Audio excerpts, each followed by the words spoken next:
अस्सलाम वालेकुम, welcome to classic entertainment channel. तो कैसे हैं आप सब और कैसे गुजर रही है आपकी मीठी ईद। तो इस ईद को और भी चटपटा बनाने के लिए मैं लेकर आई हूँ आपके लिए एक बहुत ही ज़बरदस्त सा सेगमेंट जिसका नाम है मीठी ईद के रंग रमशा खान के संग, जिसमें मिलवाने जा रही हूँ मैं आपको आपकी फेवरेट राइटर से। जी जनाब, तो हमारे साथ मौजूद हैं इस वक्त समरीन शाह, सीमा शाहिद और क्यूट सी अमीना बलोच। तो फिर मज़ीद देर नहीं करवाते और आपको मिलवाते हैं आपकी फेवरेट राइटर से।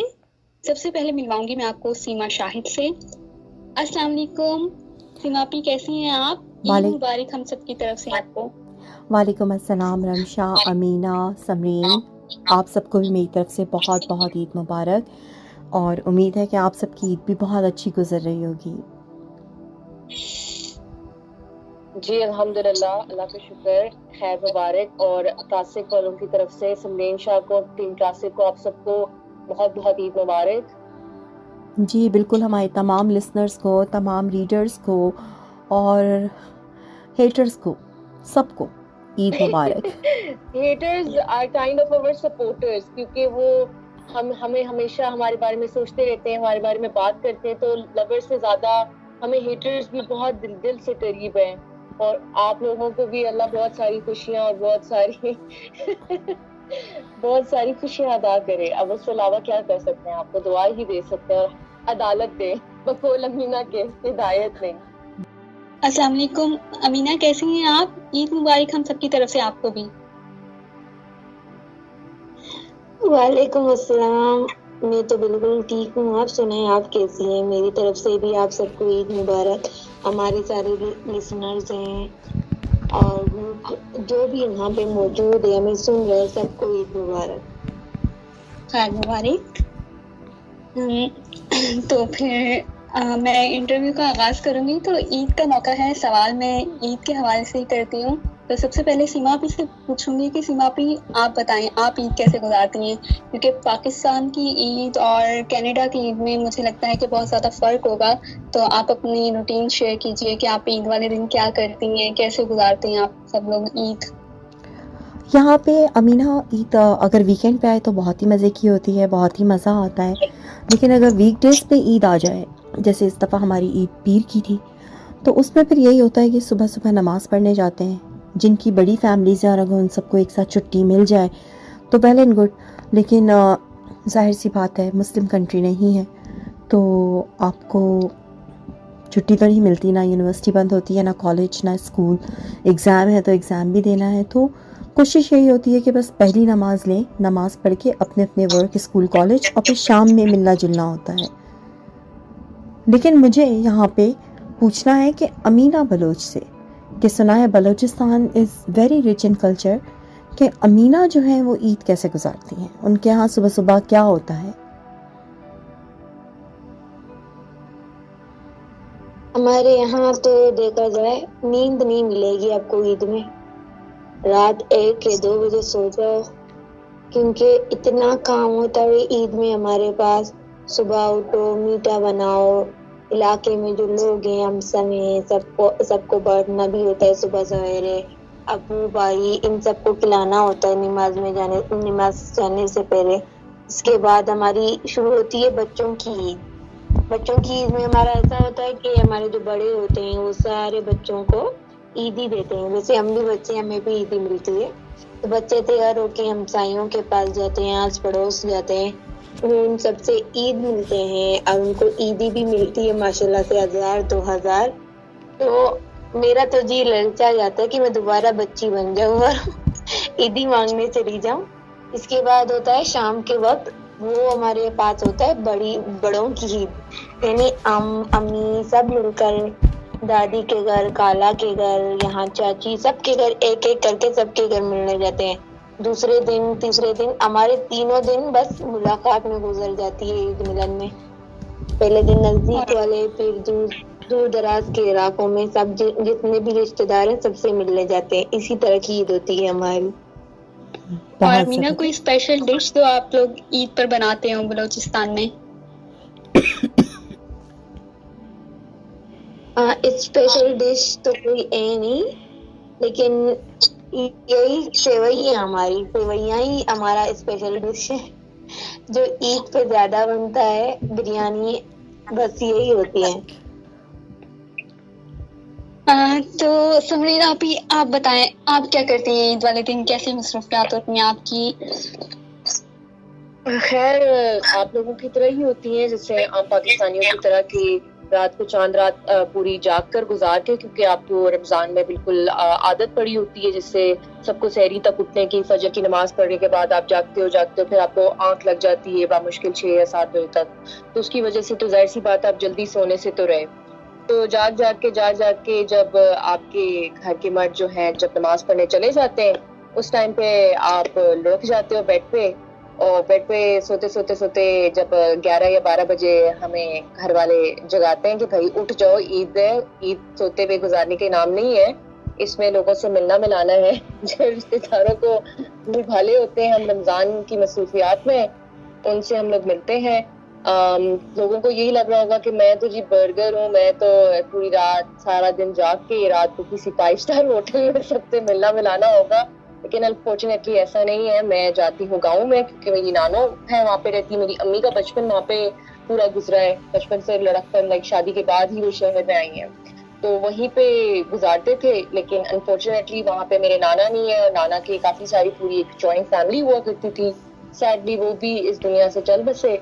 तो अब वहाँ पे बहुत वीरान हवेली, अच्छा नहीं लगता। तो खैर हमने अपनी नानों को कहा कि आप हमारे घर आ जाएं या खाला के साथ स्पेंड करें, तो पहले दिन तो ऐसे ही होता है, लेकिन इस बार थोड़ा प्लान चेंज हुआ है। मेरे अब्बू के साथ की फैमिली की तरफ से हम लोगों को जेलम जाना पड़ा है। वही टिपिकल शुगल मेला, खाना पीना, मीठा, जैसे हर आम घराने की तरह मेरी भी ईद बड़ी अल्हम्दुलिल्लाह जबरदस्त गुजरती है। सीमा भी ये बताएं, आपका ईद का ड्रेस जो है इस बार किस कलर का है? आपने किस कलर का ड्रेस पहना है इस बार ईद पर? दिल की बात छीन ली, क्योंकि मैं यही सवाल आप तीनों से करने वाली थी कि इस दफ़ा ईद की ड्रेसिंग आप लोगों ने क्या की है।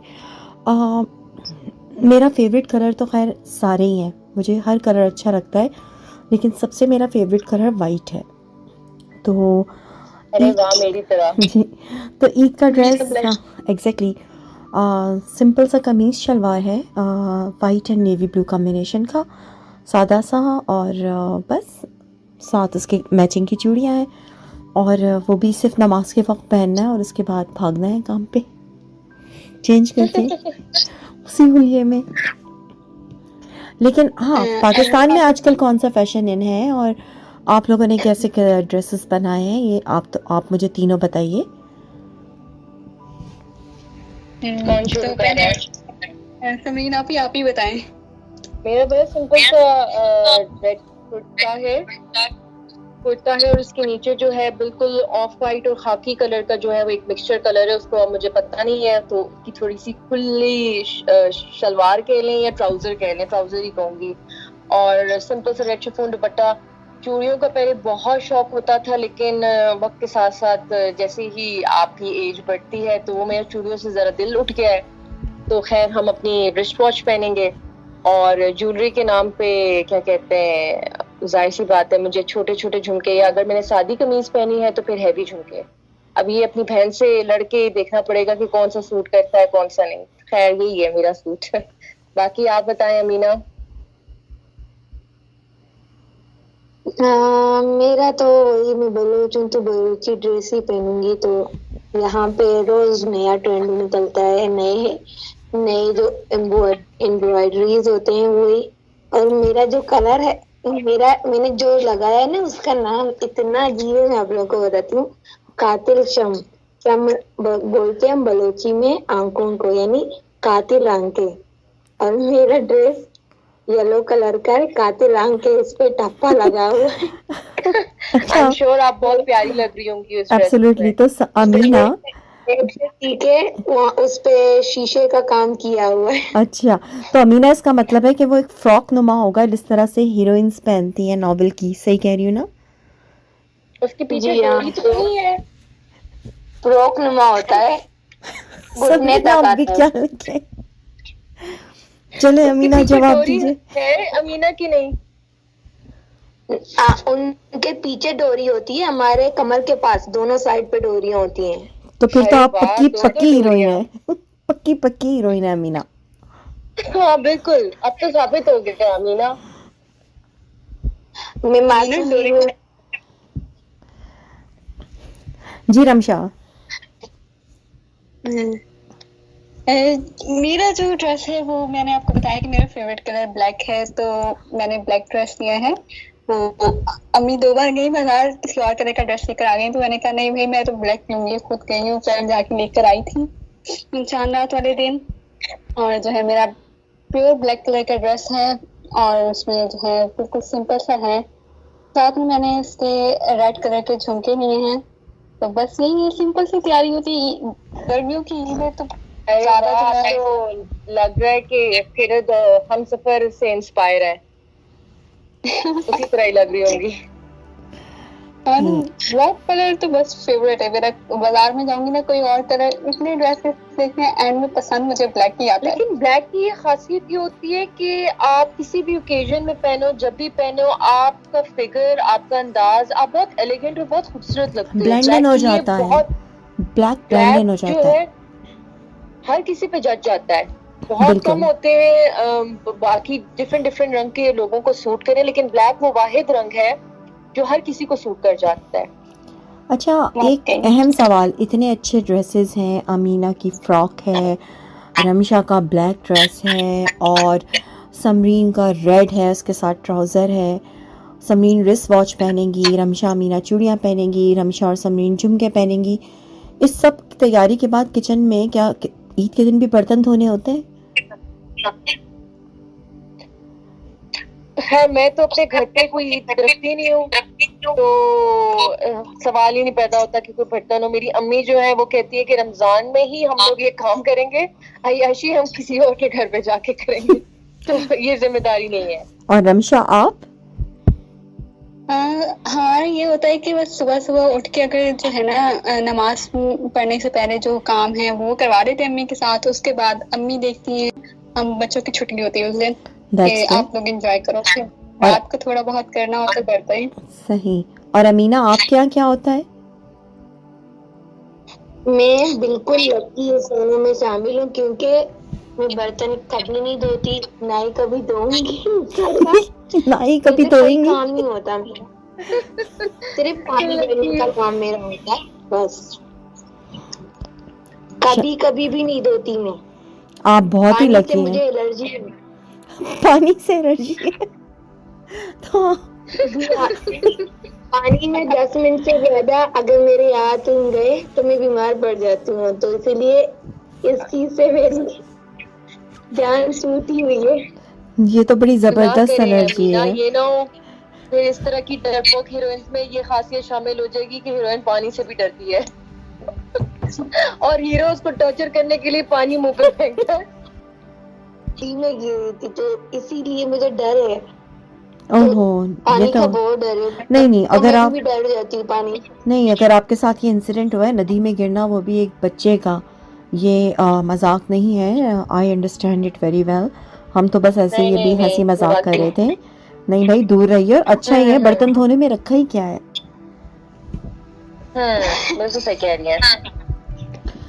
तो मेरी दुआ है कि अमीना की शादी बहुत ही ज़बरदस्त घराने में हो, जहाँ पे बर्तन धोने के लिए 2 मुलाजिम हों, और जो है अमीना को कभी भी बर्तन ना धोने पड़े। आमीन आमीन मुझे मेजर जवाब चाहिए, बस खत्म। वो जोया का है, ये जोया के साथ जाती है मीना। अमीना को जवार चाहिए, रमशा को जर्रार चाहिए, समरीन को कायान चाहिए। आप तीनों के दिमाग जो है ना समरीन का भा आके ठीक करेगा। ट्रम्पल करेगा। नहीं समझ में आती। अगर मिला मैं आपका बाल ले लूंगी, बा भी अच्छा है। वो तो मैंने नाम भी रखा कि वो हीरोइन के लिए सिर्फ सिकंदर रहे और सारी दुनिया के लिए वो भा बन जाए। और भा रमशा का है। हाँ, good word, good word. Ray of sunshine क्या आप है? हाँ जी, बिल्कुल। एग्जैक्टली। बस अब मैंने सोच लिया महक का इश्क के बाद जो मेरी अगला नॉवेल आएगा ना, उसकी हीरोइन अमीना होगी। हीरोइन का नाम ही अमीना होगा। और हीरो को क्या बुलाएगा? सिर्फ नहीं नहीं, इम्पोर्टेंट ये है कि सब छोड़े, नाम वाम कुछ भी हो, इम्पोर्टेंट ये होता है कि हीरो हीरोइन को क्या बुला रहा है। तो आपका हीरो हीरोइन को क्या बुलाएगा? बलोचन। बलोचन। बलोचन जानम नहीं बुलाएगा? नहीं प्लीज, मुझे जानम, जानू, इस टाइप के, साई, इस टाइप के नाम मुझे बहुत ही, I don't know, maybe मैं रॉन्ग हूँ, हर एक की अपनी अपनी चॉइस होती है, मगर मुझे ये होता है कि मैं जो पढ़ रही हूँ या जो मैं देख रही हूँ ना, उसमें थोड़ा सा आपका अपना आप झलकता है कि आप कितने एजुकेटेड हो आप। मुझे बस थोड़ा सा यूँ समझ ली कि ये इलिटरेट लगता है, तो मैं ये वर्ड्स नहीं यूज़ कर सकती। आई एग्री, बहुत क्रिंज लगता है। एग्जैक्टली। सीमा, देखे मुझे जानम मानम कुछ नहीं चाहिए, वो मुझे चुड़ैल बोला है, मुझे ज्यादा अच्छा लगेगा। पागल भी बोला सकता है। चुड़ैल और पागल। चले, आपकी ये फरमाइश नोट कर ली गई है। अब अमीना ये भी बता दीजिए, बल्कि अभी नहीं, इंटरव्यू के बाद आराम से सोच के बता दीजिएगा कि हीरो का नाम क्या रखना है। ऑफ कोर्स मुझे जवाब चाहिए। चलो ठीक है, कुछ जवाब काटू, तो फिर जोया का क्या होगा? जवाब काटू। सही है, चले इंशाल्लाह करेंगे इसके ऊपर ज़रूर कुछ। जी रमशा। हाँ, तो हमारी बातें तो हो गई हैं। अब हम जो है ना आपके रीडर्स के कुछ क्वेश्चन लेते हैं, क्योंकि आपके रीडर्स का भी दिल कर रहा था कि आप सबसे बात करें। तो हमने एक सेगमेंट रखा था, फेसबुक पे एक पोस्ट लगाई थी जिसमें हमने आपके रीडर्स को कहा था कि जो क्वेश्चन वो करना चाहें वो आपको यहाँ पूछ लें आपसे, और फिर हम इंटरव्यू में वो क्वेश्चन आपसे पूछ लेंगे। तो फिर हम स्टार्ट करें सेगमेंट को। जी बिस्मिल्लाह करें। जी, तो पहला क्वेश्चन जो है ना सीमा आपी के लिए है। ब्यूटी क्वीन जो है वो पूछती है सीमा आपी से कि आपने राइटिंग का सिलसिला कब शुरू किया, और आपने जो सबसे पहला नावल था वो कौन सा लिखा है। इसके अलावा आप कितने नावल्स लिख चुकी हैं, और आपके नावल्स में से फेवरेट कैरेक्टर जो है वो कौन सा है अब तक। ओके, देखिए, जो लिखने का सिलसिला होता है ना, ये आपके अंदर स्किल्स होती हैं जो आपको खुद भी नहीं पता होती। मैं बहुत यंग एज से लिख रही हूँ, बचपन से लिख रही हूँ। मुख्तलिफ़ मीडियम्स पे मैंने लिखा है, फेसबुक पे तो बाद में आई हूँ। यहाँ तक कि मैंने पाकिस्तान में नौनिहाल में भी लिखा है, और जो है मुझे वहाँ से चले खैर अवार्ड्स वगैरह भी मुझे काफ़ी मिले हुए हैं पाकिस्तान रोटरी क्लब वगैरह से।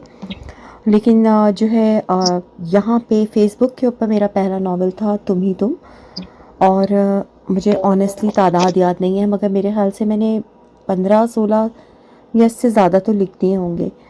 और मुझे अपने नावल्स में कौन सा किरदार सबसे ज़्यादा पसंद है? Black world.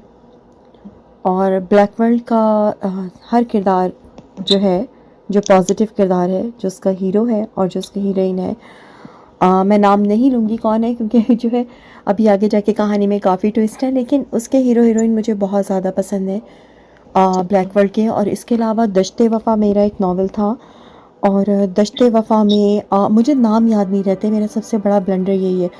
दश्ते वफ़ा में जो हीरो था, जो पुलिस ऑफिसर था, वो बड़ा, उसकी जो मैंने शहादत लिखी थी because it was a real character, तो वो बड़ा मुश्किल मरहला था, तो वो भी बड़ा दिल के करीब है, वो किरदार भी। समीन आपी और अमीना, आप दोनों से भी यही सवाल है ब्यूटी क्वीन का कि आप लोग भी बताइए आपने राइटिंग का सिलसिला कब शुरू किया, सबसे पहला नावल कौन सा लिखा, आप तक कितने नावल्स लिख चुकी हैं, और आपका फेवरेट कैरेक्टर कौन सा है आपके लिखे नावल में से। मैं पहले समीन आपी, आप बताइए। जी, मैं ये कह रही थी कि 6 साल हो गए अल्हम्दुलिल्लाह राइटिंग के इस वर्ल्ड को। कभी जिंदगी में यकीन भी नहीं किया था कि मैं उर्दू नॉवेलिस्ट बन सकती हूँ, वो भी फेसबुक पे आकर लिखूंगी, लेकिन अल्लाह को जो बेहतर मंजूर होकर आ। तो बेसिकली मैंने 2017 में जनवरी में मैं नॉवेल्स शुरू किए थे पढ़ना उर्दू के। तो उस वेबसाइट पे किसी ने लिखा हुआ था कि हम जो है कुछ भी लिख के हमें भेज दो, हम रद्द नहीं करेंगे। तो तो मैंने बड़ा शरारती अंदाज में मैंने कहा कि अच्छा ये कुछ रद्द नहीं करेगा, मैं कुछ एमी बकवास लिख देती हूँ और इस बंदे को भेज देती हूँ, देखती हूँ कि ये एक्सेप्ट करता है कि नहीं। हफ्तों बाद उन साहब की ईमेल आ जाती है और वो मुझे कहते हैं कि आप हमने देख लिया है, हम इसको अपलोड करवा देंगे, आपको अपना कोई टाइटल कवर पे क्या भी बताना हो तो बता दें। तो मैं हैरान हुई, मैं खुश भी हुई, मैंने कहा ये क्या, मैंने तो बोंगी मारी थी, इतनी क्यों खराब हुई। हाँ जी, तो मेरी ये बोंगी जो है ये मेरा एक जर्नी शुरू कर चुका था। तो उस जर्नी से मैंने स्टार्ट किया था मसीहा दिल के नाम से। मसीहा दिल के नाम से जो है नॉवल था, और मेरा नाम असल में मैंने अपना नहीं रखा था क्योंकि जाहिर है बोंगी भेजी थी तो अपने नाम से कौन भेजता है बोंगियां। तो समरीन शाह हीरोइन का नाम रखा, जाहिर है आप बोंगियां मारी थी तो हीरोइन भी अपने आप को ही बनाना था। तो उससे आगाज किया, फिर उस नॉवल को 6 महीने चलाकर मैंने दूसरा छोटा सा नॉवल लिखा, इश्क पागल कर देता है। फिर जिंदगी का एक टर्निंग पॉइंट आया दवन लिखकर। वो जो है मुझे कहा गया कि आपके 2 नॉवेल्स बहुत लोगों ने पढ़े, उसको पसंद किया, तो आप इसको फेसबुक पे प्रमोट करें तीसरे वाले नॉवल को, वरना अच्छा नहीं होगा, मतलब ज्यादती होगी आपके काम के साथ। मैं कहा चलो ठीक है। अब वो तीसरा वाहिद किरदार था जो मेरे दिल के बड़े करीब था, उसको मैं इंग्लिश ऑडियंस के साथ रिप्रेजेंट करना चाहती थी, लेकिन मैंने कहा कि क्यों ना मैं अपने जैसे लोगों में, अपने जैसे सोच रखने वाले लोगों को रिप्रेजेंट करूं, मुस्तफा आसिफ। तो उसी से ही मुझे यकीन नहीं था क्योंकि वो एक गोरा किरदार था और उसका रहन सहन, उसकी लाइफस्टाइल और थोड़ी ऑब्वियस सी बात है समरीन शाह की बोंगियां थी, तो मुझे नहीं लगा था कि वो लोगों को पसंद आएगा। लेकिन अल्लाह भी सरप्राइज करता है, लोगों ने मुझे बहुत हैरान किया। तो उसी से फिर समरीन शाह का आगाज हुआ। सपना गुल का नाम फौरन चेंज किया फिर समरीन शाह से। तो अब भी समरीन शाह जो है वो तकरीबन आई गेस 14 या 15 नॉवेल्स लिख चुकी है। तो यकीन नहीं आता, कभी सोच ही नहीं सकती थी कि एक नॉवेल लिखूंगी, लेकिन 14 या 15 नॉवेल्स लिखी है। अब आते हैं अपने पसंदीदा किरदार में, तो पसंदीदा तो बहुत सारे हैं। सबसे ज्यादा मेहनत तो मैंने शायद एक किरदार पे की थी, वो थी सिकंदर खां, और लोगों को लगेगा कि वो मेरा बहुत दिल के करीब है, वाकई वो बहुत ज्यादा दिल के करीब है। लेकिन मेरा एक मसला है कि मैं जब जिस नॉवल को शुरू कर देती हूँ ना, मैं उस किरदार के साथ जुड़ जाती हूँ, वो मेरा फेवरेट बच्चा बन जाता है, मैं उसके साथ जो है वो फिर मुझे उसी से प्यार होता है। तो अभी हाल में मुझे स्नेक है ये लारा रोयाई फिरदौस से बहुत मोहब्बत है, क्योंकि उसका किरदार जो है वो बहुत कंफ्यूजिंग है। मेरे पूरे किरदारों का एक मिक्सचर जरूर है, लेकिन उसकी एक अलग बात है। तो ये है मेरा सफर और मेरी कहानी। ओके तो अमीना आप बताइए, आपने कैसे स्टार्ट किया राइटिंग का सिलसिला? मेरा राइटिंग का सिलसिला बिल्कुल ऐसे तरह से स्टार्ट हुआ। तो हुआ कुछ यूं कि मैं किचन में बैठी हुई थी और बिजली चली गई, पास ही आग जल रही थी और मुझे पकाने रोटी थे, मोबाइल का लाइट खराब था। अब मैं अपनी बहनों के साथ क्या शायराना अंदाज है। मोबाइल कितना मतलब किचन की और मोबाइल की भी लाइट ऑफ थी, मतलब I can feel the pain Amina. मैं किचन में आग के पास बैठ गई, मेरे पास ही मेरी 2-3 बहनें बैठी हुई थी। फिर मैंने अपने दिल की भड़ास निकालनी शुरू की, बिजली वाला ये, बिजली वाला वो, हुकूमत ये, हुकूमत वो। तो इसके बाद अचानक से मेरे दिमाग में कुछ क्लिक हुआ, तो एक सीन मेरे दिमाग में आया था कि बस अब राइटिंग से मैंने कुछ बदलाव लाना है, बिजली वालों के खिलाफ लिखना है, हुकूमत के खिलाफ लिखना है। तो यहाँ से मेरी राइटिंग स्टार्ट हो गई।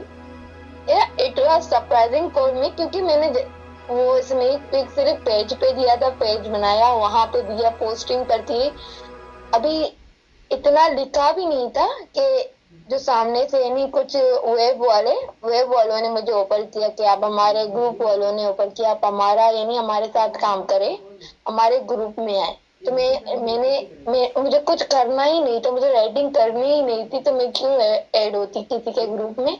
तो यहाँ मैंने यानी ग्रुप में अपने नॉवेल्स देने स्टार्ट कर दिए। यहाँ से पता चला ग्रुप्स भी होती हैं जहाँ पे नॉवेल देनी होती हैं, यानी इतनी भी नाबलद 3 चीजों से। फिर अल्हम्दुलिल्लाह 1 साल हो गया मुझे लिखते हुए, इसी जनवरी को हो गया। तो मेरा जो सेकंड नावल था उसमें मैं क्लासिक में आई थी। क्लासिक में मैंने वो पोस्ट देखी थी, कम से कम 6 महीने पुरानी पोस्ट थी, और लास्ट डेट बस 3 दिनों के लिए, 3 दिन बचे थे लास्ट डेट में।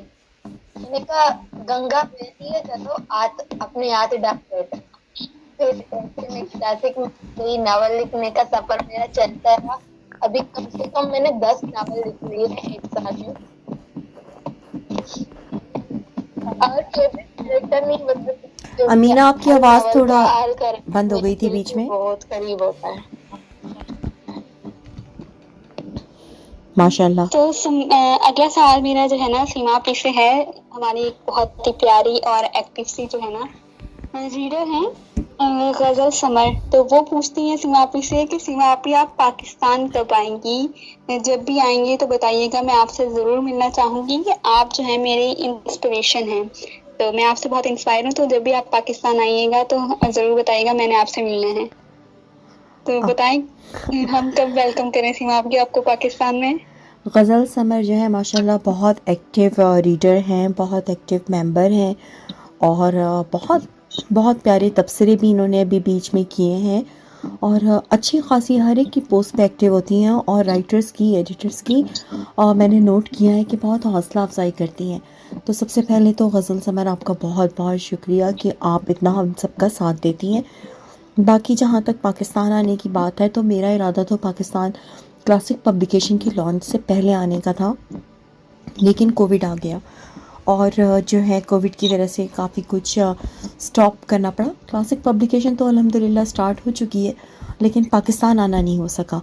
उस वक्त भी मैंने यही कहा था, और अभी भी मैं यही कह रही हूँ कि जब पाकिस्तान आना होगा, एक तो कराची में स्टॉप ओवर होगा, और सेकेंडली मैं कोशिश करूँगी इस्लामाबाद या लाहौर या कोई बीच के जंक्शन में कनेक्टिंग फ़्लाइट वहाँ से ली जाए, तो मीट द ग्रीट रखेंगे इंशाअल्लाह ताला कि सबसे मुलाकात हो सके। मैं तो इतनी एक्साइटेड हो गई आपसे मिलने के लिए, फिर जल्दी जल्दी आ जाए बस पाकिस्तान। रमिशा, आप भी कराची से हैं? मुझे तो नहीं, मैं बेसिकली जो है वैसे तो कराची की हूँ, लेकिन अब हम लोग बहावलपुर शिफ्ट हो गए।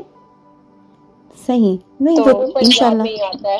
जी, कोई ना कोई ऐसा स्पॉट रखेंगे। कराची में तो होगा ही होगा क्योंकि वहीं पे रिहाइश होगी, लेकिन कोई स्पॉट हम पंजाब में भी इस्लामाबाद से लाहौर के दरमियान कोई ऐसा मीट द ग्रीट ज़रूर रखेंगे, अगर अल्लाह ने चाहा तो, कि एक दफ़ा सबसे मुलाकात ज़रूर हो।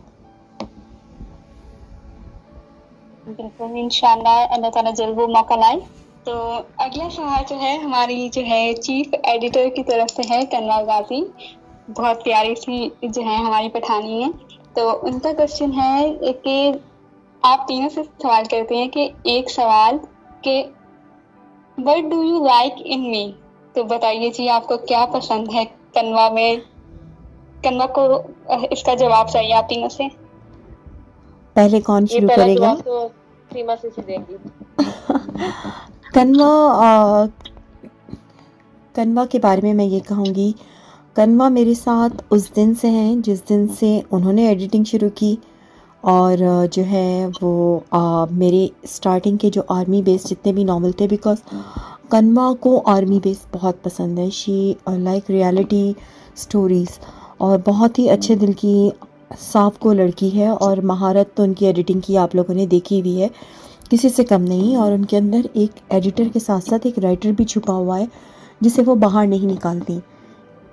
तो मेरे नज़दीक कन्वा एक बहुत साफ दिल और साफ को इंसान है, और टू बी ऑनेस्ट मतलब क्लासिक जब से बना है, टीम तो बाद में आहिस्ता आहिस्ता बढ़ती चली गई थी, बहुत से लोग आए गए, लेकिन कन्वा पहले दिन से थी और आज भी हैं, और इंशाल्लाह आगे भी रहेंगी इंशाल्लाह।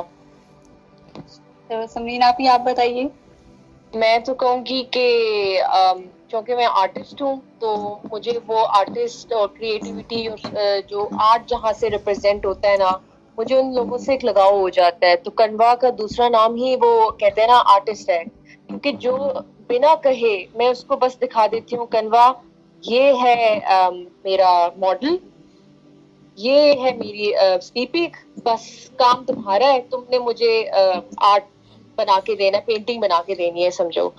तो कनवा जो है मेरे बिना ही कहे, बिना इंस्ट्रक्शन के, क्योंकि मुझे आदत है, मैं सबको इंस्ट्रक्ट करती हूँ कि नहीं ऐसा हो, ऐसा कलर हो, ये मैच हो, वो मैच हो। इस मामले में तो मैं बहुत सरफेरी हूँ, लेकिन कनवा ने अपनी एडिटिंग के मामले में मुझे कभी भी मायूस नहीं किया। She is absolutely perfect in her work, माशाल्लाह।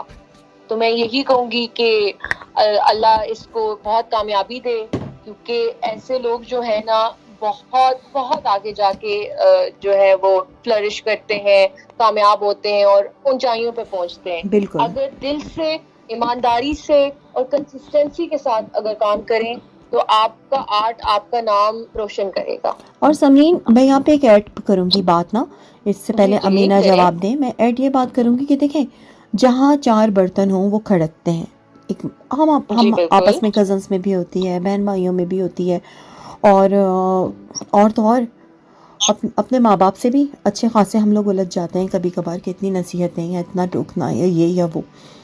लेकिन उसके बावजूद ना हम अपनी इमीडिएट फैमिली को छोड़ते हैं, ना पेरेंट्स को छोड़ते हैं, हम साथ रहते हैं।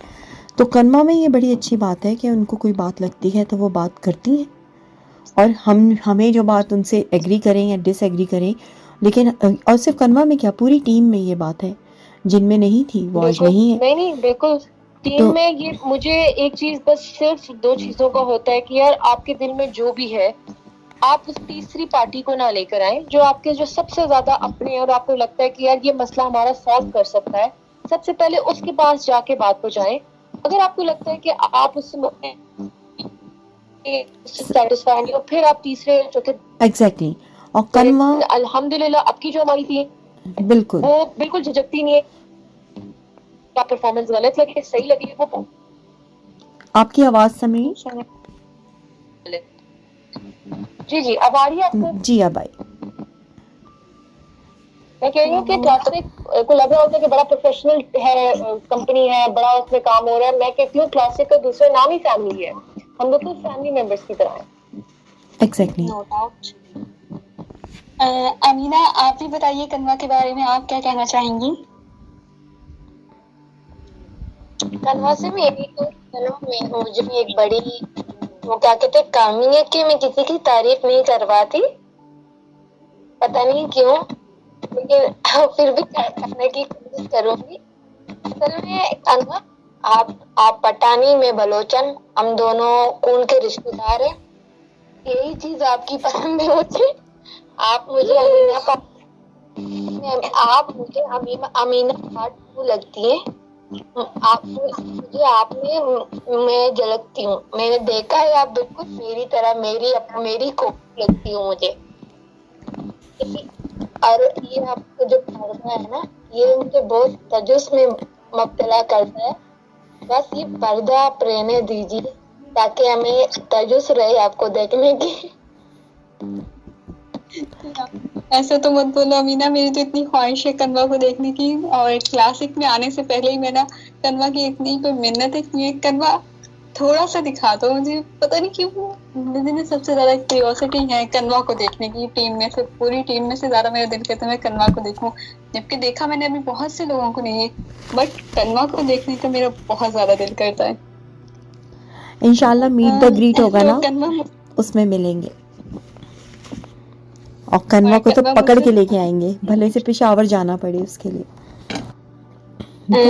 तो हम अगले सवाल की तरफ बढ़ते हैं। तो अगला सवाल पूछती हैं हमारी बहुत प्यारी जो है ना रीडर हैं एक मिसबा इरफान। वो पूछती हैं आके इन तीनों खवातीन से मेरा एक सवाल है, मुझे ईदी कब भेजेंगे? तो आप बताइए आप कब मिसबा को? मैं तो मिसबा को ईदी चांद रात को दे रही हूँ, महक तश की एक्स्ट्रा लॉन्ग एपिसोड के साथ, मिसबा के साथ, तमाम रीडर्स को। और यकीन करें बड़ा मुश्किल है रमज़ान में लिखना, स्पेशली रोमांटिक लिखना। और जब आप तसव्वुर जाना की भी कंपाइलिंग चल रही हो, दिल धड़कने तक की भी चल रही हो, लेकिन ये जो है रीडर्स के लिए मेरी तरफ से ईद गिफ्ट है। और मिसबा तो मेरे दिल के बहुत करीब है ये लड़की। इसका मिसबा इरफान जो है, इनको बहुत से लोग इतना नहीं जानते जितना मैं जानती हूँ। और माशाल्लाह से बहुत बहुत प्यारी बच्ची है, बहुत नेक दिल बच्ची है। हमारी व्हाट्सएप पे भी अक्सर बातचीत होती रहती है और अल्लाह ऐसा नेक दिल इंसान हर एक को बनाए। She is one of a kind. Classic के काफ़ी जो सपोर्ट अ गर्ल प्रोग्राम हैं और भी काफ़ी प्रोग्राम हैं, उनमें भी ये बहुत बढ़ चढ़ कर हिस्सा लेती हैं और आइडियाज़ भी देती हैं। और she is a really kind hearted person. USA से ताल्लुक़ रखती हैं, न्यू जर्सी से। और बस इंशाल्लाह मिसबा को ईद पे कुछ अलग से भी करेंगे। अगला सवाल जो है मैं पूछूंगी समरीन आपी से।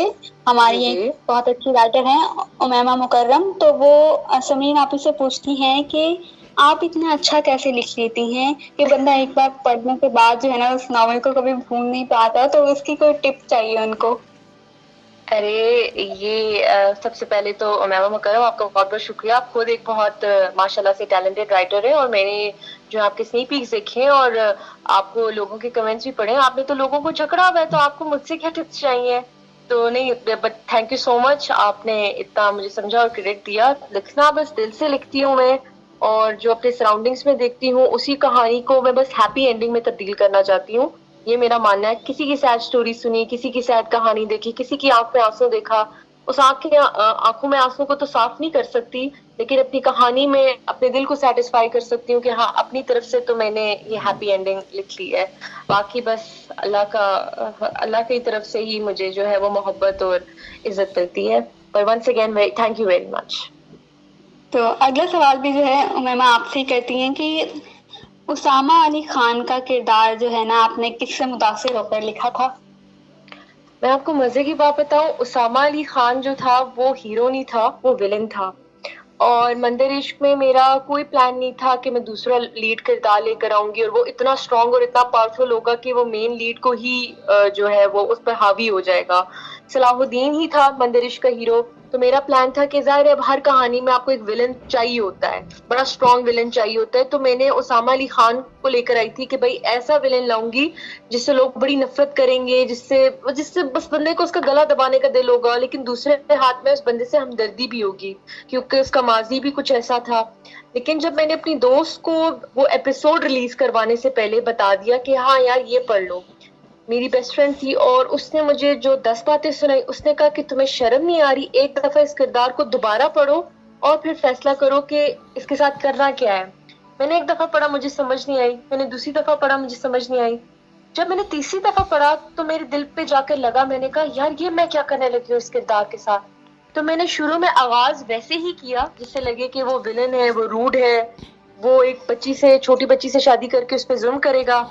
लेकिन टर्नओवर ले आई कि वो करते करते रह गया, तो वो करते करते रहने वाला विलन वो सबके दिलों का हीरो बन गया। तो उसामा अली खान जो है वो मेरा एक्सीडेंटल हीरो है, लेकिन हमेशा से वो मुझे याद रहेगा कि उसने मेरे दिन फेरे थे। बेसिकली उसी ने बेसिकली उसामा अली खान ने समरीन शाह को समरीन शाह बनाया था।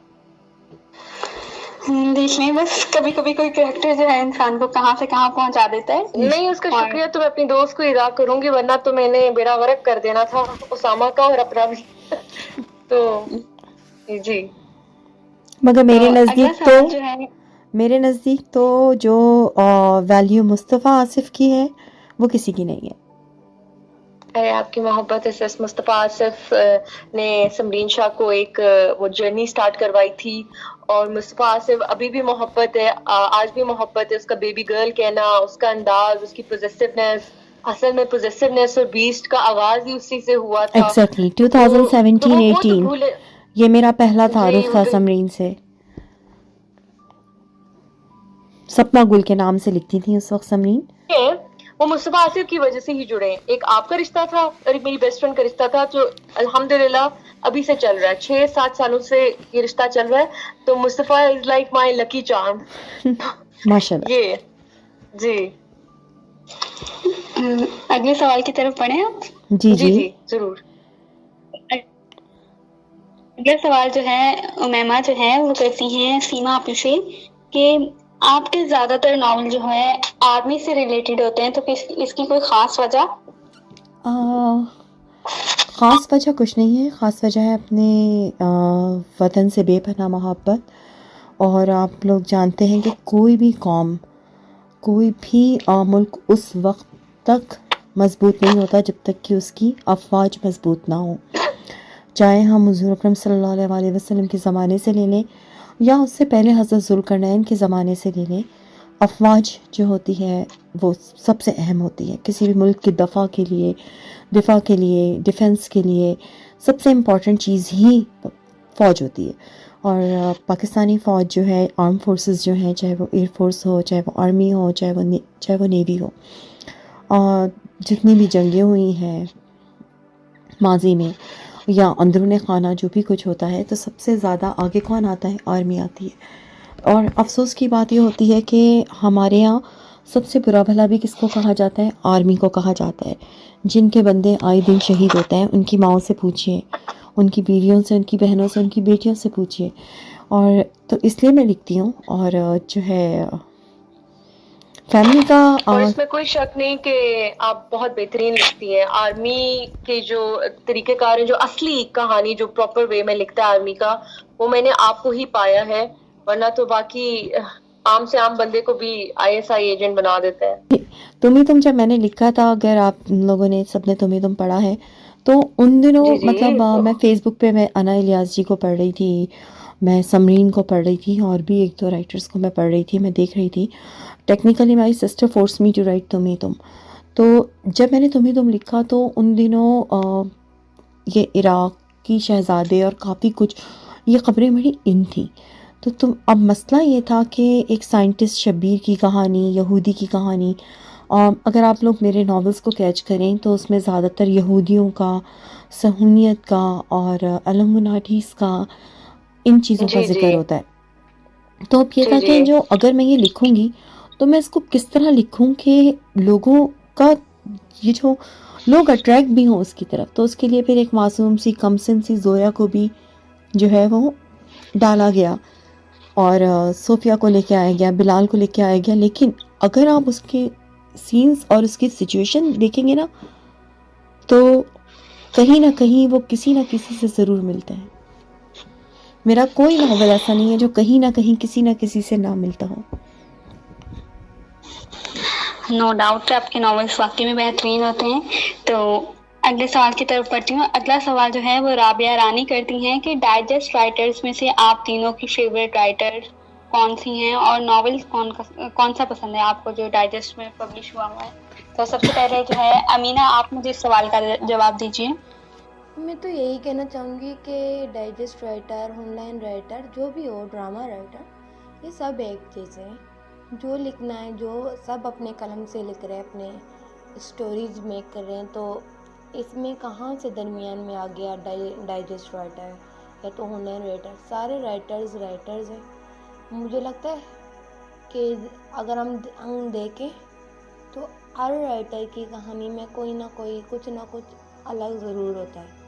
तो वो चाहे डाइजेस्ट हो या ऑनलाइन हो, राइटर्स होते हैं। तो डाइजेस्ट पढ़ने का ज़्यादातर इत्तेफाक मेरा होता नहीं है। हाँ, जितना भी पढ़ा है, पहले मैं अखबार जहाँ पढ़ा करती थी, तो उसमें हफ्तावार आते थे ना, तो वहाँ से मैं पढ़ती थी। लेकिन मुझे किसी भी राइटर का नाम नहीं याद। और अब तो माशाल्लाह से सीमा आप ही खुद डाइजेस्ट राइटर बन गई है। वो तो मेरे पहले ऑनलाइन राइटर थी फेवरेट, अब तो पसंदीदा बन गई है डाइजेस्ट राइटर में भी। मुश्किल सवाल तो खैर नहीं है, लेकिन ऑब्वियसली बात है शाजिया मुस्तफ़ा और क्या कहते हैं मरियम अजीज के तो खैर कुछ भी लिखा उन्होंने तो बस मेरा दिन बन जाता है। सैडली स्पीकिंग वो बहुत अब शायद लिखना छोड़ चुकी हैं, तो उनका कोई भी नॉवल पकड़ती थी तो मुझे बहुत पसंद आ जाता था। और जो नॉवल पसंद है, जो डाइजेस्ट का बोलूं या फिर मैं जो नेचुरली बोलूं, मुझे अमर बेल बहुत पसंद है और क्या कहते हैं बहुत दिल के करीब है। और दूसरा लोगों को शायद नाम सुन के अजीब लगे, लेकिन दरे दिल नबीला अजीज का, तो वो मुझे बहुत अच्छा लगा है। एंडिंग थोड़ी अजीब थी, लेकिन मुझे वो नॉवल बहुत पसंद है। उसकी एंडिंग पढ़ के तो मैं 2-3 दिन रोती रही, बहुत बुरा हुआ बेचारी जरी। लेकिन मुझे जरी से कोई हमदर्दी नहीं थी, मुझे वो पागल की बच्ची लगी थी। मैं यही कहूंगी। जी सीमा से आप बताएं। ओके, डाइजेस्ट राइटर्स मेरे नज़दीक जो है राइटर होता है, चाहे वो डाइजेस्ट राइटर हो चाहे ऑनलाइन राइटर हो, बिल्कुल ये जी। चीज़ होनी नहीं चाहिए डाइजेस्ट और ऑनलाइन में, क्योंकि अब माशाल्लाह से ऑनलाइन लोग इतना अच्छा लिख रहे हैं और इतना बेहतरीन लिख रहे हैं कि ये कंपैरिजन अब ख़त्म होना चाहिए। लेकिन फिर भी हाँ, सही बात है, राइटर राइटर होता है। एग्जैक्टली लेकिन वो बस ये बात है, जिस प्लेटफॉर्म पे काम कर रहे होते हो तो उसी के नाम से फिर आपको वो एक टैग लग जाता है। लेकिन एग्जैक्टली तकरीबन अल्हम्दुलिल्लाह माशाल्लाह से हमारी सारी ऑनलाइन राइटर्स अब डाइजेस्ट में भी आ चुकी हैं। सही। तो अब अगर जी। मेरी पसंद की बात की जाए तो मुझे राशिदा रिफ़त जी का अंदाज़ बहुत पसंद है लिखने का, बहुत लाइट सा, हल्का फुल्का सा। इसके अलावा मुझे नबीला अबर राजा का अंदाज़ बहुत पसंद है। मुझे लेकिन जो मेरे मोस्ट फेवरेट, अगर मैं उर्दू, क्योंकि हम इस वक्त उर्दू राइटर्स की बात कर रहे हैं, तो इब्न सफ़ी हैं मोस्ट फेवरेट राइटर। बचपन से जिसे पढ़ रहे होते हैं ना, क्योंकि दिमाग ही बचपन से ही ऐसा था कि यू कैन नॉट बिलीव कि मैं बचपन से ही जासूसी टाइप की बंदी थी और दुनिया में क्या हो रहा है मुझे खिलौनों से ज़्यादा उसकी फ़िक्र ज़्यादा रहती थी।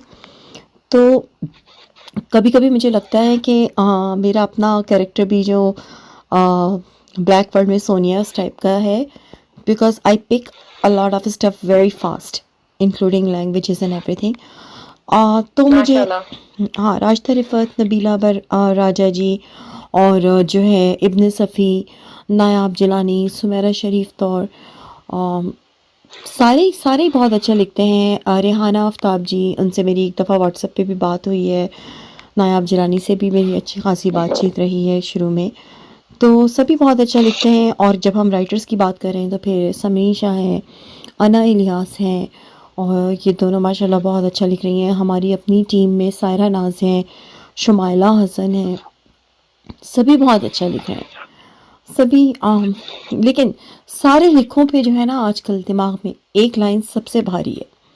सारे राइटर्स ने जितना भी लिखा हो सब कुछ छोड़ के बस एक लाइन सबसे भारी है कुछ दिनों से, जो दिमाग पे चल रही है। कोई गैस कर सकता है?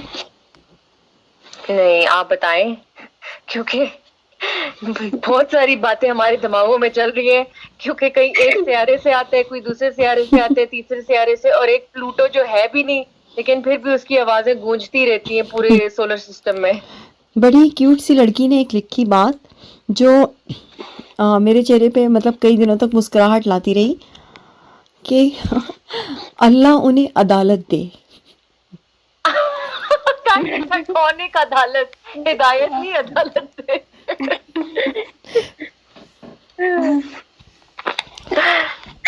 और यहाँ पे बात मेरी हो रही है।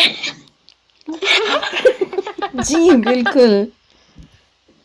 हमने तो फिगर आज भी रखा था इस बात को, लेकिन जिसने बोला तो खुद ही बता दिया।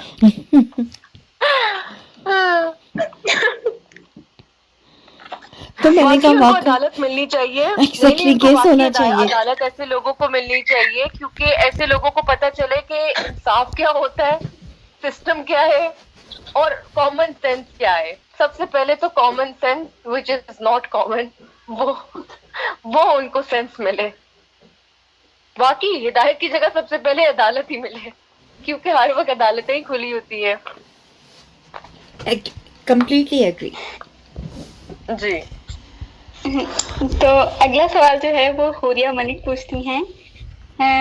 वो सवाल है जी समीन आप ही के लिए। कहती है कि सिकंदर दाऊद को लिखने का ख्याल क्यों कर आया, और फिर वो पूछती हैं कि मेरे लिए कोई पैगाम और मेरी कोई ऐसी आदत जिससे आप तंग हैं, या आपको मैं पसंद, या आपको वो आदत मेरी पसंद हो, कोई ऐसी आदत बताएं मेरी। दो सवाल हैं, तो दो सवालों पर आपने जवाब देना है। एक सिकंदर दाऊद के बारे में बताना है कि उसको लिखने का ख्याल कैसा आया, और दूसरा जो है ना हुरिया मलिक के बारे में बताना है कि उनकी कौन सी आदत जो है ना जिससे आप तंग हैं, या फिर कोई ऐसी आदत जो आपको पसंद है उनकी।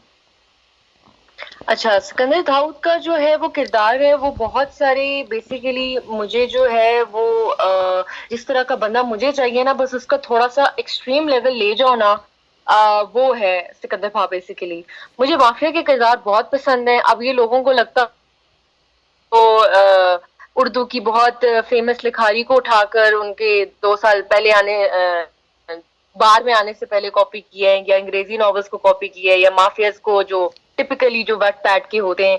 हालांकि ऐसा नहीं है, मैंने गॉडफादर देखी है, वो मुझे बहुत पसंद है। जितनी भी माफिया फिल्म्स आई हैं जो हॉलीवुड के टाइम्स पे, मुझे वो उनका जो स्टाइल था, जो तरीका था, जिस तरह वो सूटेड बूटेड होते हैं, जो डार्कनेस है उनके अंदर, और उस डार्कनेस में मुझे बस एक रंग भरना था। बहुत सारे कोज़ो कज़ा के रंग जो हैं वो होते हैं, तो वो सिकंदर भा था। अब उसको हीरो मैंने अपने लिए सोचा था, लेकिन जाहिर है मेरी दोस्त ने मेरा सर खाया हुआ था कि तुमने तो दुनिया जहान के लोगों के नाम रख लिए, मुझे हीरोइन बनाओ और मेरे लिए ऐसा हीरो लिखो कि जिससे मैं खुश हो जाऊं। अब जाहिर है उसने मुझे इतना सपोर्ट किया था, इतना मेरा साथ दिया इस राइटिंग में, मैं आज जहाँ पे भी हूँ उसी की वजह से हूँ। उसका असली नाम भी रिमशा है, उसको मैं रे ही बुलाती हूँ। तो उसकी खातिर जो है मैंने कहा कि यार मैं अब एक ऐसा किरदार लेकर आती हूँ जो सारे किरदारों को पीछे छोड़ दे। वाकई उसने छोड़ दिया था, क्योंकि मैं नए लिखने की कोशिश कर रही हूँ तो कुछ ना कुछ सिकंदर भा का रंग आता है। बस सिकंदर भा भी एक तरह से एक्सीडेंटल ही थे, सारे किरदार ही एक्सीडेंटल है, मैं क्या बोलूं। लेकिन सिकंदर भा जो है वो मैंने खास अपनी दोस्त के लिए लिखा था। जैसे आप किसी दोस्त को तोहफा नहीं दे रहे होते तो आप चाहते हो कि बहुत बेहतरीन तोहफा हो, वो याद रहे, तो बेसिकली वो मेरी दोस्त का तोहफा था। और दूसरा हुरिया मलिक का पैगाम है कि मे यू रीजे एंड शीने, और आप कामयाबी को छुएं, और जो असल अच्छा रोमांटिक स्टोरीज लिखते हैं, जो जिनको पता है कि किस तरीके से लिखना है, उनको समझ बूझ है और उनको जिस तरीके से गाइड भी किया जाता है तो वैसी सुनती है। उनमें मैं नहीं है। मुझे सबसे अच्छी चीज यही लगती है हुरिया की। चिढ़ की क्या बात है, चिढ़ने की कोई बात नहीं है, बस गायब हो जाती है मंजर से, ना गायब हो। ऐसे राइटर्स की, ऐसे खूबसूरत प्यारा लिखने वाले राइटर्स की, जिन्होंने जहान का किरदार लिखा, जहान सिकंदर नहीं, जहान शाह का, तो वो जो है क्या कहते हैं, इस तरह के राइटर्स और आए, आगे आगे अपना नाम बनाएं। बहुत डिजर्विंग होते हैं ऐसे राइटर्स, और बहुत कम होते हैं, बहुत रेयर होते हैं। तो यही पैगाम है मेरा उनके लिए। पाकिस्तान में मुझे लगता है जहान सिकंदर के बाद जो दूसरे जहान मशहूर है वो जहान हैदर शाही है। जी, जहान हैदर शाही है, जो सबके दिलों को लूट चुके हैं। तो हुरिया, आपको बहुत सारा प्यार, आप इसी तरह खुश रहें, आबाद रहें, अल्लाह आपको बहुत सारी खुशियां दे, आपकी सारी तमाम परेशानियां दूर करे। आमीन आमीन सुम आमीन। तो हुरिया मलिक का सवाल जो है सीमापी आपसे भी है, पूछती हैं कि तुम सीरीज का जो है ना नेक्स्ट पार्ट आप कब लिख रही हैं, और आपसे भी वो यही बात पूछ रही है कि कोई मेरी ऐसी आदत जिससे आपको चिढ़ हो या फिर आपको पसंद हो।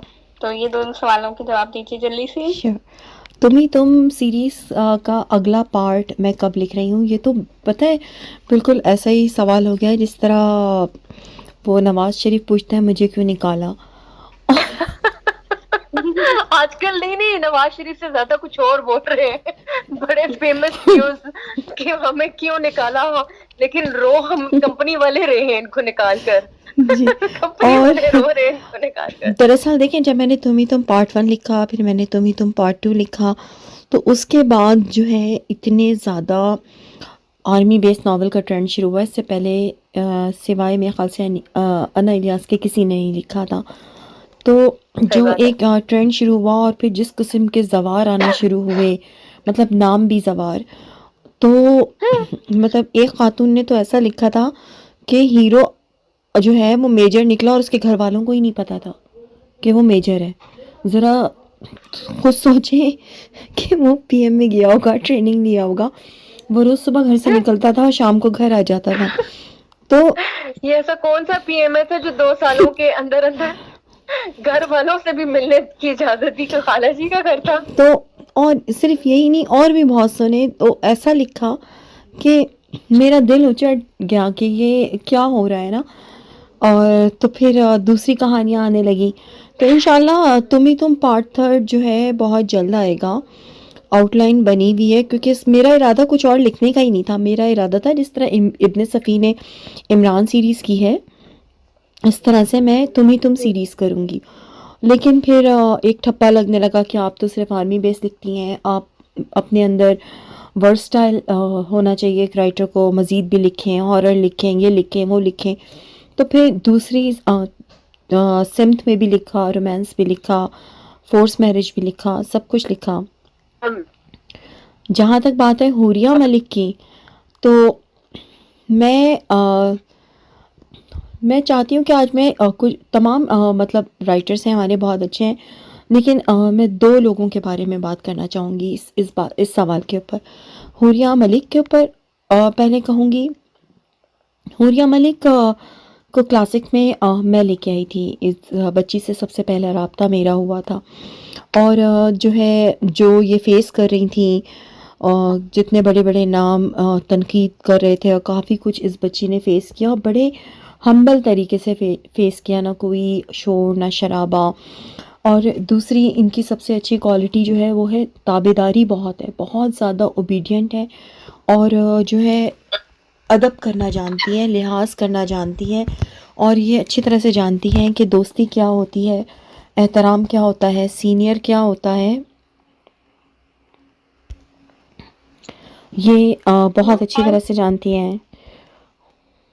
और इसमें मैं एक बात और भी ऐड करना चाहूंगी, अपने काम से काम रखती हैं। बिल्कुल। बिला वजह मैंने देखा व्हाट्सएप ग्रुप में भी ना कोई नहीं। इतना वो नहीं है ना कि हर एक की बात में टांग अड़ाने एग्जैक्टली वाला काम नहीं कर। और सबसे बड़ी बात ये कि जो भी कहो, जो कभी इस बंदी ने मुझे इनकार नहीं किया।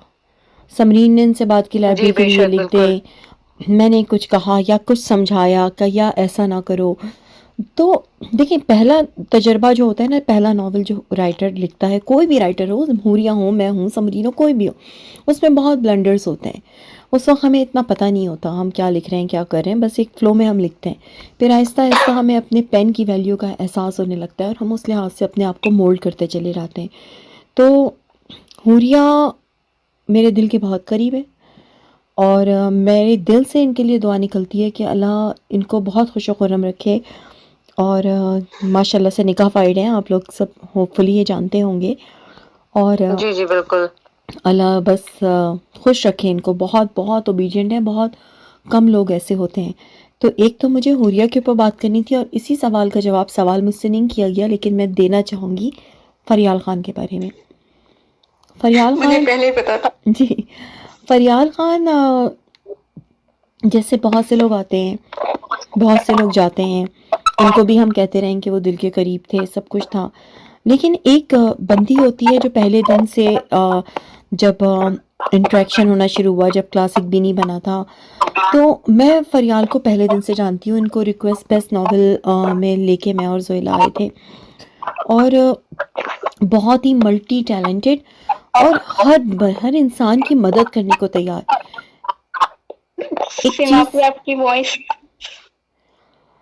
एक चीज़ होती है कि आप जो है बिना सोचे समझे बेगर्ज होकर मदद करते हैं। आप ये नहीं सोचते कि एडिटिंग मेरा हुनर है और अगर मैं ये सबको सिखा दूंगी तो कोई मुझसे आगे ना निकल जाए, या अगर मैं इतना अच्छा लिखती हूँ और मैं इसकी राइटिंग टिप्स सबको दे दूंगी तो कोई मुझसे आगे ना निकल जाए। तो वो इस बंदी में बिल्कुल भी नहीं है, बिल्कुल भी, जिसे कहते हैं हर एक को सिखाने को तैयार। और बहुत ही इनके लिए वो होता है ना, बाअदब बानसीब। ये बंदी बहुत आगे जाएगी। मैं इसको स्क्रिप्ट राइटिंग में देखना चाहती हूँ। मैं इसको प्रोफेशनल ग्राफिक डिज़ाइनिंग के डिज़ाइनर के तौर पे देखना चाहती हूँ। मैं चाहती हूँ कि फरियाल ख़ान जो है प्रॉपरली किसी मीडिया इंडस्ट्री के साथ अटैच होकर काम करे और ये बंदी करेगी इंशाल्लाह ताला। बहुत ही ओबीडियंट, बहुत ही मल्टी टैलेंटेड और बहुत ही तमीज़दार। माँ बाप की तरबियत झलकती है, इतनी तमीज़दार ये बच्ची है कि दिल से बस इसके लिए सिर्फ दुआएं निकलती हैं। चलें अब आगे बढ़े आप। आगे तो मैं स्पीचलेस हो गई, इतनी तारीफें सुन के माशाल्लाह। और वाकई में इसमें कोई डाउट भी नहीं है, जो डिजर्विंग होते हैं वो उनको अल्लाह ताला जो है ना, वो लोगों के मुंह से खुद ये बात निकलवाते हैं कि भाई इसके बारे में ये बात करो, ये बंदा डिजर्विंग है। और फरियाल खान उन लोगों में से शामिल है कि जो अपना आप मनवाते हैं, जो दूसरों को गिराते नहीं है, बैक स्टैबिंग नहीं करते, उनको अपने काम पे अपने आप पे यकीन होता है, उनको दूसरों की अश्योरिटी की जरूरत नहीं होती। इंसान को कोई आपकी तारीफ करे या ना करे, इसका ये मतलब नहीं है कि आप लूजर हो या आप में कोई कमी है। जब आपके लिए कोई लोग ताली ना बजा रहे हो ना, तो आप अपने लिए बजाना शुरू कर दो, क्योंकि आपको पता है कि आपके अंदर क्या खासियत है, क्या सलाहियतें हैं, और आपको अल्लाह पे कामिल यकीन रखना चाहिए। बाकी आपके रास्ते खुद ब खुद खुल जाते हैं। मुत्तफिक, 100% मुत्तफिक। अच्छा, मेरा सवाल है अमीना का पे। अमीना, आपको इमोजीज के बारे में क्या ख्यालात हैं और इसको कब और किस मौके पे इस्तेमाल करना चाहिए? क्योंकि आजकल इमोजीज का बड़ा जिक्र हो रहा है, खासकर मेरे हवाले से। इमोजीज के मामले में ना मैं यही कहूंगी कि इमोजीज अगर आपको इस्तेमाल करने हैं ना, ऐसे करो कि सामने वाला, आप बात उल्टी कर रहे हैं, लगाएं कुछ और कुछ और ही निकल आएगा। तो ये इमोजी का मामला ना कुछ और ही होता है। इसमें अगर आप किसी को उल्टे गिने चुने लफ्जों में गाली भी दे रहे होते हैं ना, एक हंसता हुआ इमोजीज लगा दें, वल्ला वल्ला किसी को पता नहीं चलेगा आपने उसे क्या कहा। तो यहाँ और इमोजी बहुत खतरनाक है। इमोजीज देने चाहिए कि नहीं? देने चाहिए, लोगों को तपाने के लिए। इमोजीज इस्तेमाल करो आगे वाले को तपाने के लिए। मैं खुद इस्तेमाल करती हूँ ताकि सामने वाला तप जाए इमोजीज से। अच्छा, फिर दूसरा सवाल है मेरा रमशा खान से कि सीईओज के बारे में क्या ख्यालात हैं आपके? क्या वो मगरूर होते हैं या पसंद होते हैं? कुछ सिर्फ अपना नजर आ रहा होता है बजाय इसके कि अपनी टीम, अपना काम, अपनी कंपनी, या बस मैं हूँ और मेरे साथ भी मैं हूँ?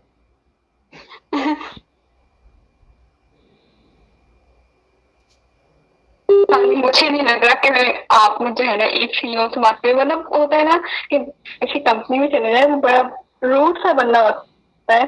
तो यहाँ पर जो है हमारे सीईओ, इनके बारे में तो मैं कह नहीं सकी। और जॉब का एक्सपीरियंस जो है ना मेरा था नहीं, तो मैं तो यही कहूंगी कि बहुत ही पोलाइट नेचर वाली जो है ना मुझे तो सीईओ मिली है।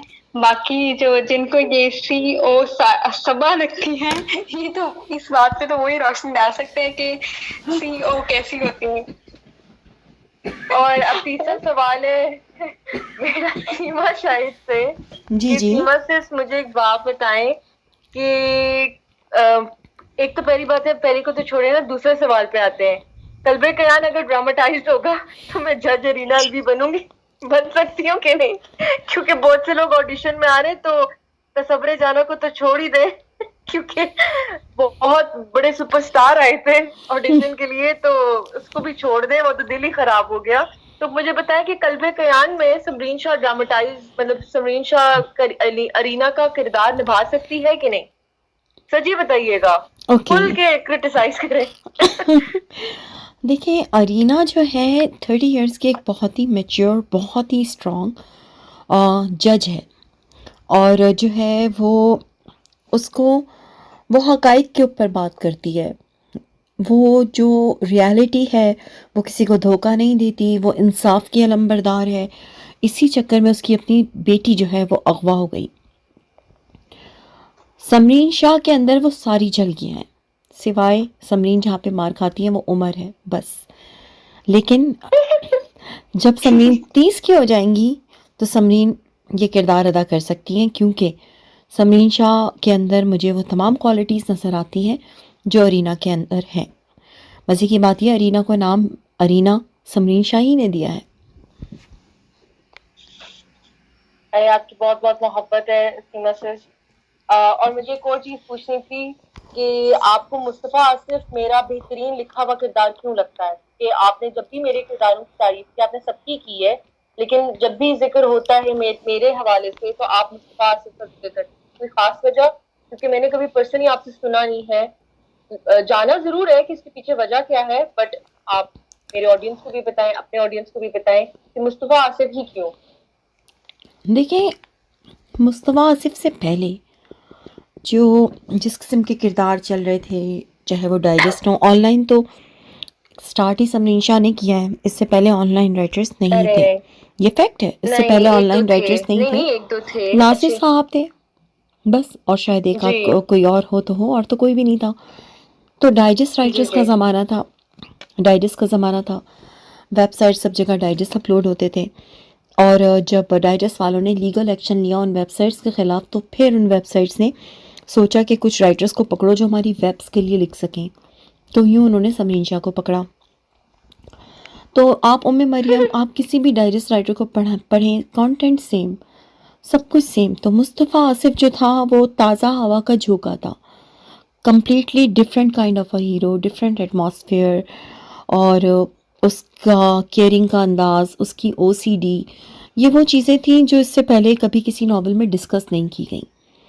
उसका बीस्ट होना, और उसके बाद तो इन तमाम वर्डिंग्स को लोगों ने ऐसा पकड़ा कि पता नहीं हज़ारों लाखों मुस्तफ़ा आसिफ आ गए, कॉपीज़ आ गई, but original is always a original. तो मेरे नज़दीक मुस्तफ़ा आसिफ इज़ ताज़ा हवा का झोंका, एक बेसिकली उसका he is the one and forever. वो Exactly. आपके लिए द वन एंड फॉरएवर ही साबित हुआ है। Exactly. और अब मैं वैसे आपने मुझसे कुछ सवाल पूछना है, हम तीनों से सवाल पूछना है, तो वो आप बताएं, हम भी जवाब दे सकें आपके सवालों को। ओके, मेरा पहला सवाल चले पकड़ते हैं रमशा खान को, जो हम सबसे इतनी देर से सवालात कर रही हैं। जी जी जी जी ओके, बिल्कुल। रमशा, आपकी फेवरेट ऑनलाइन जी। राइटर कौन है? फेवरेट ऑनलाइन राइटर, मैं बताऊं तो मैंने सबसे पहले हुरिया मलिक को पढ़ा था, और बेसिकली जो है ना, मैं उन्हीं से जो है उन्हीं के जरिए क्लासिक में आई। तो मेरे फेवरेट राइटर तो हुरिया मलिक हैं। इसके अलावा और बहुत सी हैं, फरवा आपी को पढ़ती हूँ, फरवा खालिद। आजकल तो महकता इश्क मेरे ज़हन पर है, तूबा का, अक्षय का, बहुत सी राइटर्स हैं। किसी एक का नाम लेकर जो है ना मैं वो नहीं करूंगी, लेकिन जो है ना सबसे फेवरेट जो है मेरे इस वक्त है सीमा शाहिद और हुरिया मलिक जो है ना वो जा रही हैं। समीरीन आपी का मैंने अभी सिर्फ एक नॉवल पढ़ा है, और उसमें हीरोइन समीरीन आपी ने मुझे ही रखा हुआ है। तो इस बात पे तो फिर समीरीन आपी की तारीफ बनती है कि पहला नॉवल जो पढ़ा उसमें हीरोइन निम्शा है, तो बस इस बेचारी को गूंगी बना दिया। जी, और मेरे बारे में ना एक कमेंट था कि आप इतना बोल कैसे लेती हैं। ओके, रिमशा बहुत है, रिमशा नाम की लड़कियां बहुत, आप जितने भी मैंने रिमशास देखे, और मेरी अपनी खुद दोस्त नाम है, ये बहुत बोलती हैं, बहुत बोलती हैं, बहुत बोलती हैं। सुबह से शाम हो जाएगी, दिन से रात हो जाएगी, लेकिन वो नहीं रुकेंगी। खैर, मैंने इस बार बदला लिया कि मैं गूंगी बनाऊंगी। जी सुना से। तो रमशा से मेरा पहला तारुफ ऐसा था कि मैं इनके लंबी लंबी पोस्ट मेरी नज़रों से गुजरने लगी क्लासिक में। ये एकदम आती थी, एक लंबा इनका पोस्टनामा छपता था, और जो है वो बड़ा दिलचस्प होता था, ख़बरनामे के साथ आती थी ये पूरे क्लासिक के। अच्छा, उसमें मज़े की बात ये थी कि कुछ फरिश्ते, नेक फरिश्ते लोग जो होते हैं, तो जो जा चुके एंजल्स बोल हैं, रहे हैं, एंजल्स, ओके, एंजल्स, उनको एंजल्स। लगता था कि ये बंदी बड़ी मशकूक है, इसको ब्लॉक कर दें। तो जी, तो उस पे सिर्फ और सिर्फ ये मेरा स्टैंड था कि शी इज़ नॉट ब्लॉक्ड।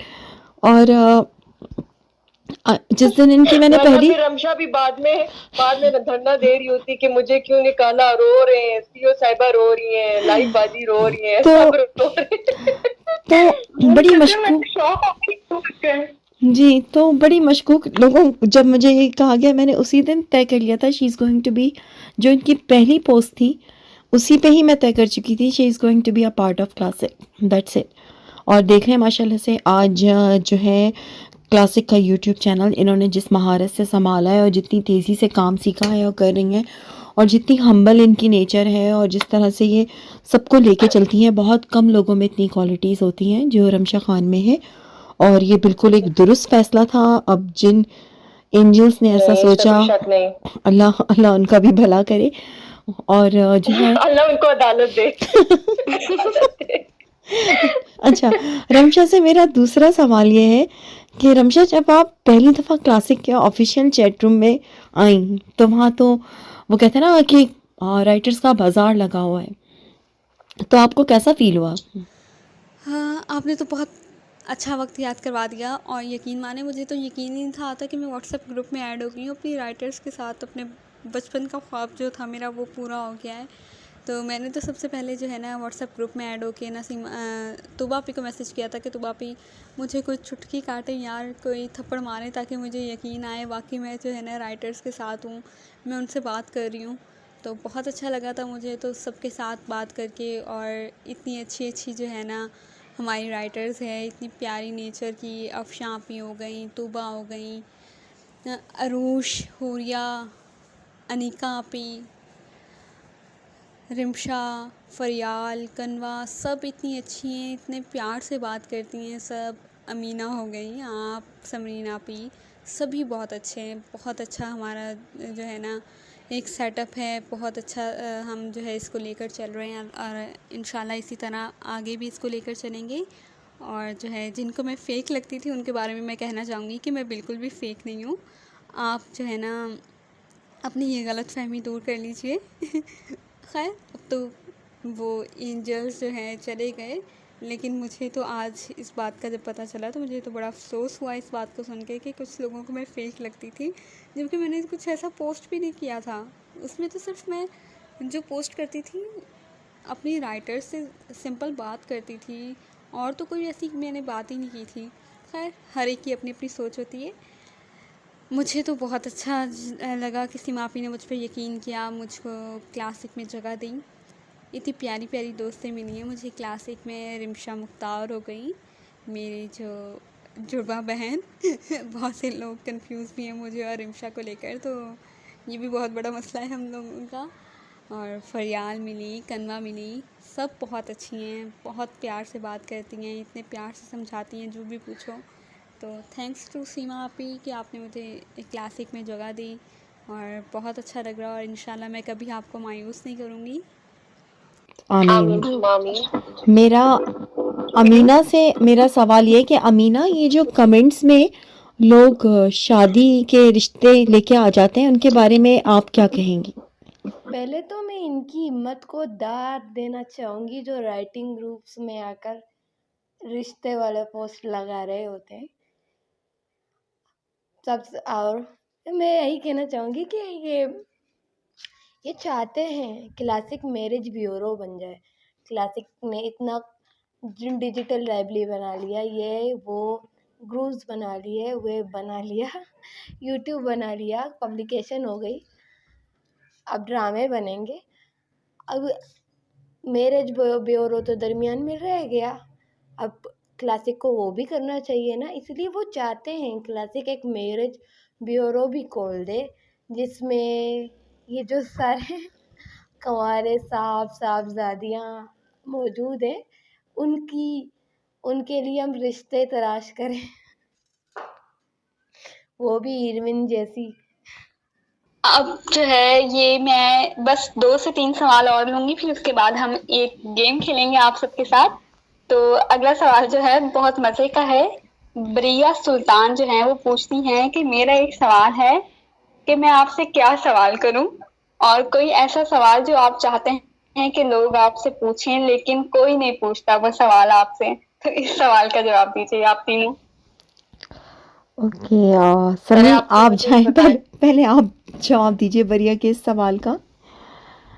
मैं क्या दूं जवाब, क्योंकि अभी मेरे जहन में आ नहीं रहा, लेकिन मैं वैसे टेक्निकली पूछना चाहती हूँ कि आजकल का जॉनरा जो है, लोग उसको इतना रेपिटेटिव, इतना एक्सट्रीम, और एक वैसा बिल्कुल जो पहले नॉवल में इनकी झलक थी वही है, बस उसको थोड़ा एक्सट्रीम कर दिया है। वो क्यों? हम कुछ नया क्यों नहीं लेकर आ रहे? रोमांस से कोई इनकारी नहीं है, लेकिन टॉपिक्स ही हमारे वो क्यों है? कोई हीरो हीरोइन को जूती की नोक पे रख रहा है, कोई हीरो जो है वो अपने आप को 21st सेंचुरी आ चुका है, लेकिन हमारे हीरोज 20 सेंचुरी के क्यों लगते हैं? Good question. और मेरा इस पे ये है कि मैंने हमेशा एक बात कही है कि हम सब, चाहे मैं हूँ, चाहे समरीन हो, चाहे कोई भी हो, क्लासिक या विदाउट क्लासिक, हम सब जो है रीडर्स शेयर करते हैं।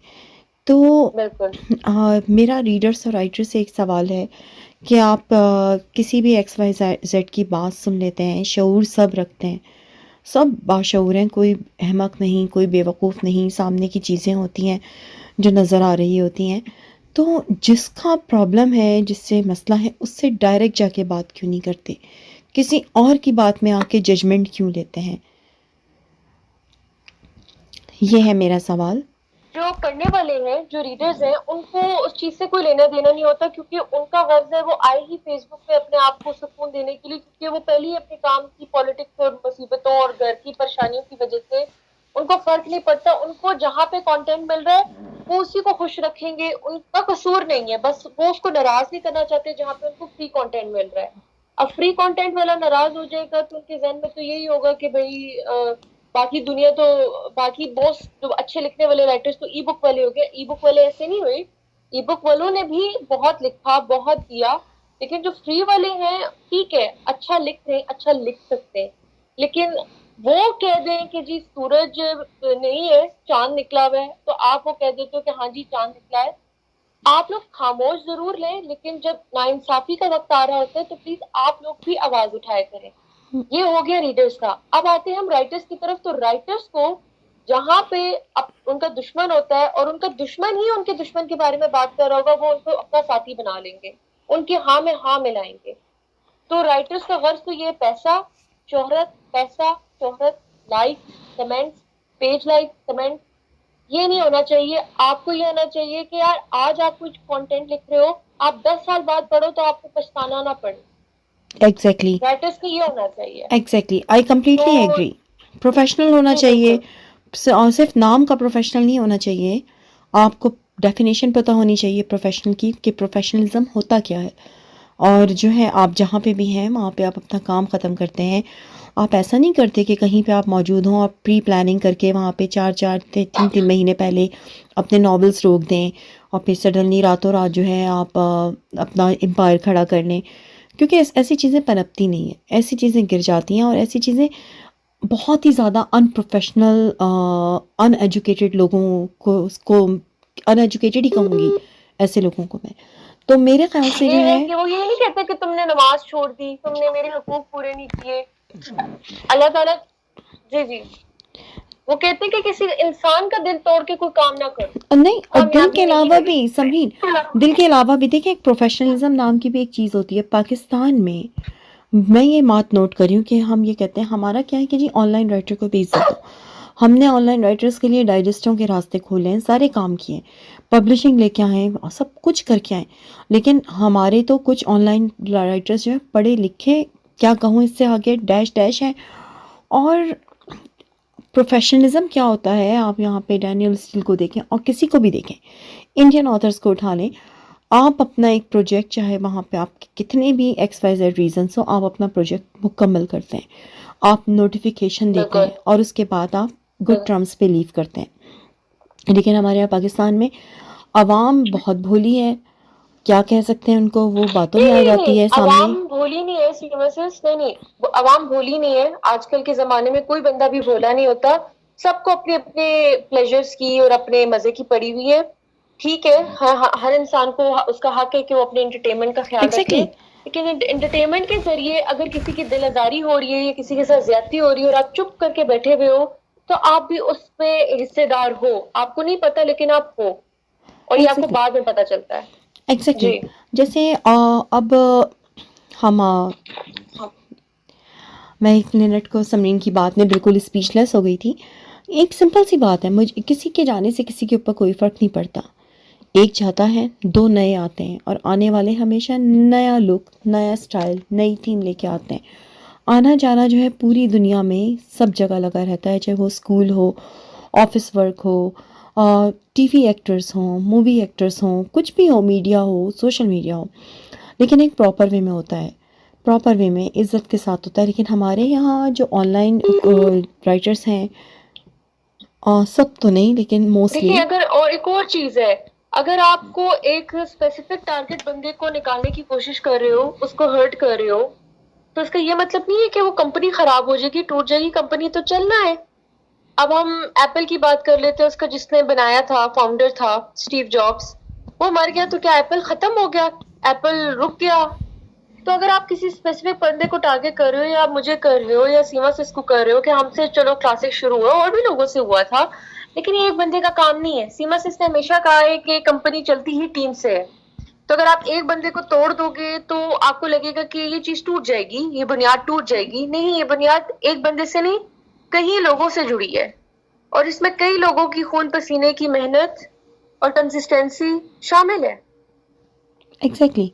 तो अल्हम्दुलिल्लाह क्लासिक बहुत अच्छा चल रहा है। अब देखें, हमें रमशा खान मिली, हमें आयत नूर, फरियाल खान, लाइब्रेरी टीम और वेब टीम रातों रात हमारी कितनी तेज़ी से खड़ी हुई है कि अल्लाह का करम ही तो है। बाकी अल्लाह ने चाहा तो आगे की अचीवमेंट्स भी हम ज़रूर मिलकर तय करेंगे। जी रमशा, आपका इंशाल्लाह टैलेंटेड लोग लाएंगे इंशाल्लाह। जी रमशा, आपका अगला सवाल। जी तो अमीना, आप भी इस सवाल के जवाब में कुछ कहना चाहेंगी? हाँ, मेरा भी एक वो है कि मेरे दिमाग में ये सवाल बहुत चलता रहता है। मैं कहती हूँ कोई पूछे, हर कोई कह रहा होता है जो अच्छे राइटर्स हैं वो यूट्यूब जा रहे हैं, वो ई बुक्स बना रहे हैं, ये वो कि वो उन्होंने एफबी लिखना छोड़ दिया है, लेकिन वो ये नहीं सोचते उन्होंने एफबी पे लिखना क्यों छोड़ा है। इस सवाल की कमी शिद्दत से महसूस होती है कि एक राइटर जो इतने सालों से लिख कर दे रहा था, अचानक से उसे क्या हो गया कि उसने एफबी पे देना ही छोड़ दिया। तो यही सवाल है जो मैं चाहती हूँ कि कोई पूछे। अब मैं अगले 2-3 सवाल लेती हूँ, उसके बाद जो है हम अपना अगला सेगमेंट आगाज करते हैं। तो अगला सवाल जो है वो तुबा कामरान कहती हैं, वो पूछती हैं कि मेरा आप तीनों से सवाल है, क्या आपके टूथपेस्ट में नमक है? जी बिल्कुल है, क्योंकि सोडियम नमक का केमिकल फॉर्मूला क्या है, सोडियम। तो वो तो आपने केमिकल प्रोफेसर को जगा दिया। इससे पहले फॉर्मूला शुरू हो जाए, अगले सवाल पे चलते हैं। मैंने भाग जाना है जी। तो अगला सवाल अक्षय कंवल का है। अक्षय कंवल पूछती हैं कि आप तीनों ने जो है ना बचपन में क्या सोचा था कि बड़े होकर क्या बनेंगे? अमीना बताएं, अमीना ने क्या सोचा था? अमीना तो खैर अभी भी बचपन ही है मेरे नजदीक। तो मेरा तो अभी भी चल रहा है, इंशाल्लाह डॉक्टर बनने का ख्वाब था लेकिन बन नहीं पाई। इंशाल्लाह वो डिप्टी कमिश्नर बनने का ख्वाब है, सीएसएस करने का। इंशाल्लाह बनेंगे आप। इंशाल्लाह। और समरीन आप? मेरा एज यूजुअल बचपन में तो खैर डॉक्टरी का ही था, लेकिन जो मेनली जो बनना चाह रही थी जब मैं बहुत हाई स्कूल के टाइम पे एंटर हुई थी तो लॉ ही करना था, लॉयर ही बनना था। लेकिन अल्लाह को कुछ और ही मंजूर था। अब आर्टिस्ट बने हुए हैं, आर्टिस्टों वाले काम कर रहे हैं। लेकिन अभी भी है कि लॉ की डिग्री हर हाल में हासिल करनी है, चाहे जो भी उम्र हो जाए। इंशाल्लाह। और मेरा कुछ ऐसे है कि मुझे याद है, बहुत पुरानी यादें हैं कि अब्बू वापस आते थे यूनिफॉर्म में फ्लाइट से। तो हम लोग, मैं और मेरे भाई, दोनों भाई, तो बहन तो बहुत छोटी थी उस वक्त, बल्कि पता नहीं पैदा भी हुई थी, यानी इतना भी याद नहीं है। तो जो है क्रिकेट, हॉकी और जो है सारे लड़कों वाले शौक़। 12 साल की उम्र तक तो जहाँ हर समर में जहाँ भाई गंजे हो रहे हैं मैं भी गंजी होती थी। वो तस्वीरें तो किसी से शेयर भी नहीं की जा सकती। तो मेरे बचपन से ही ना मेरे अंदर तजस्सुस बहुत था, बहुत ज़्यादा तजस्सुस था, हर चीज़ के अंदर घुसना। You can not even imagine के तमाम काफ़ी फ़ारसी किताबें और काफ़ी जैसे साहबा इकराम, दीन इस्लाम और काफ़ी कुछ मैं उस एज में पढ़ चुकी थी जिस एज में बच्चे अभी सिर्फ कार्टून देख रहे होते हैं। इसका क्रेडिट मैं अपने नाना को दूंगी क्योंकि वो नाबीना थे, बट ही वॉज समथिंग। मैं यहाँ पे उनका तारुफ नहीं कराऊंगी। तो उनके साथ बहुत टाइम गुजारा है मैंने। एक छोटा बच्चा जिसका पास बैठा होता है तो उनके पास बहुत ज़्यादा इल्म का ख़जाना था। और जो है फिर शुरू से ही मैं जासूस या कोई एजेंट बनना चाहती थी। लॉन्ग स्टोरी शॉर्ट, या आप यूँ समझ लीजिए कि जो सोनिया का कैरेक्टर है ब्लैक वर्ल्ड में, it relates a lot to me. तो ये नहीं कि मैं कोई खुदा ना करे अगवा हुई हूँ या मेरी आंखों का रंग तब्दील किया गया हो, ऐसा कुछ नहीं, बट जो आदतें हैं और जो चीज़ें हैं, it relates a lot to me. तो मैं शुरू से ही मेरे सर में ना, दिमाग में बच्चों की तरह से हम लोग वो सोफे के कुशन से हम लोग बनाते सीमा थे। भी आपकी तरफ सिग्नल प्रॉब्लम है, आप थोड़ी जगह चेंज कर जी जी।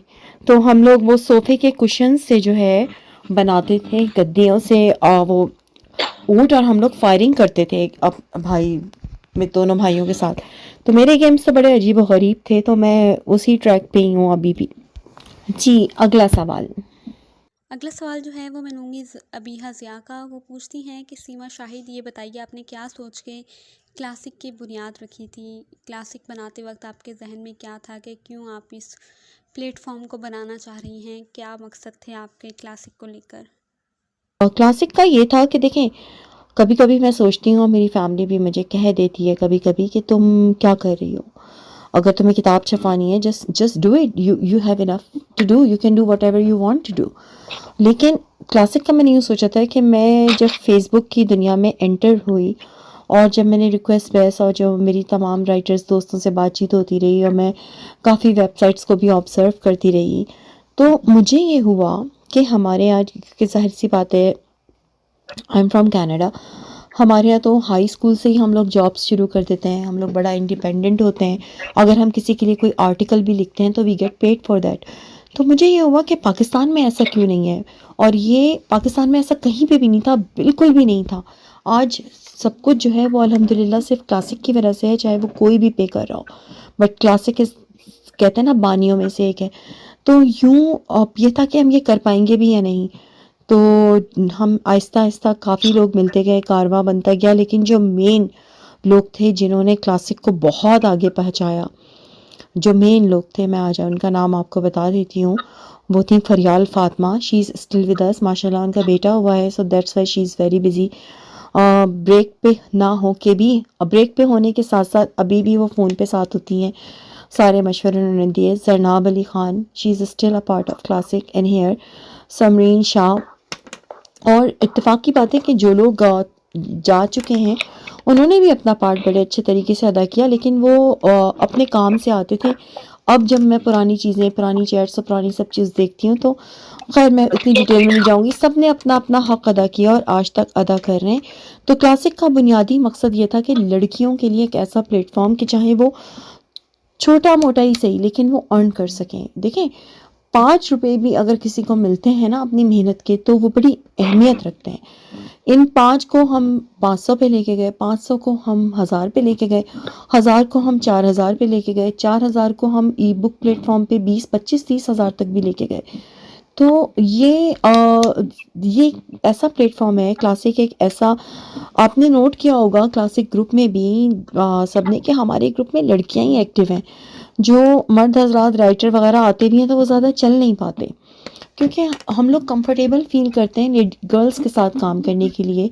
ये गर्ल्स का ग्रुप है, ये गर्ल्स की साइट है, ये गर्ल्स का यूट्यूब चैनल है, और इसका मकसद, आज बहुत से लोग जो कहते हैं कि जी डिजिटल बैगर हैं या ऐसा है या वैसा है, तो मैं उनसे सिर्फ इतना कहूँगी कि अल्हम्दुलिल्लाह रीड ऑडियंस की मोहब्बत है, रीडर्स का प्यार है, कि अगर मैं सिर्फ अपनी एक ई बुक लॉन्च करूं और मेरे साथ पूरी टीम ना हो, तो I am gonna make a lot.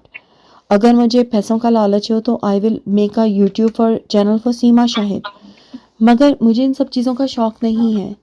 मेरा एक मकसद है, और वो मकसद क्या है कि ऑनलाइन वर्ल्ड की ऑनलाइन अर्निंग लड़कियों की गलत हाथों में ना पड़े, गलत जगहों पे ना जाए, और आहिस्ता आहिस्ता एक कुआं बना दिया है क्लासिक वेबसाइट एक कुआं है, क्लासिक डिजिटल लाइब्रेरी उससे बड़ा कुआं है, ई बुक सबसे बड़ा कुआं है, और यूट्यूब जो है अभी इस्टेब्लिश हो रहा है। तो उसमें टीमें बना दी हैं, हर टीम का पेरोल है।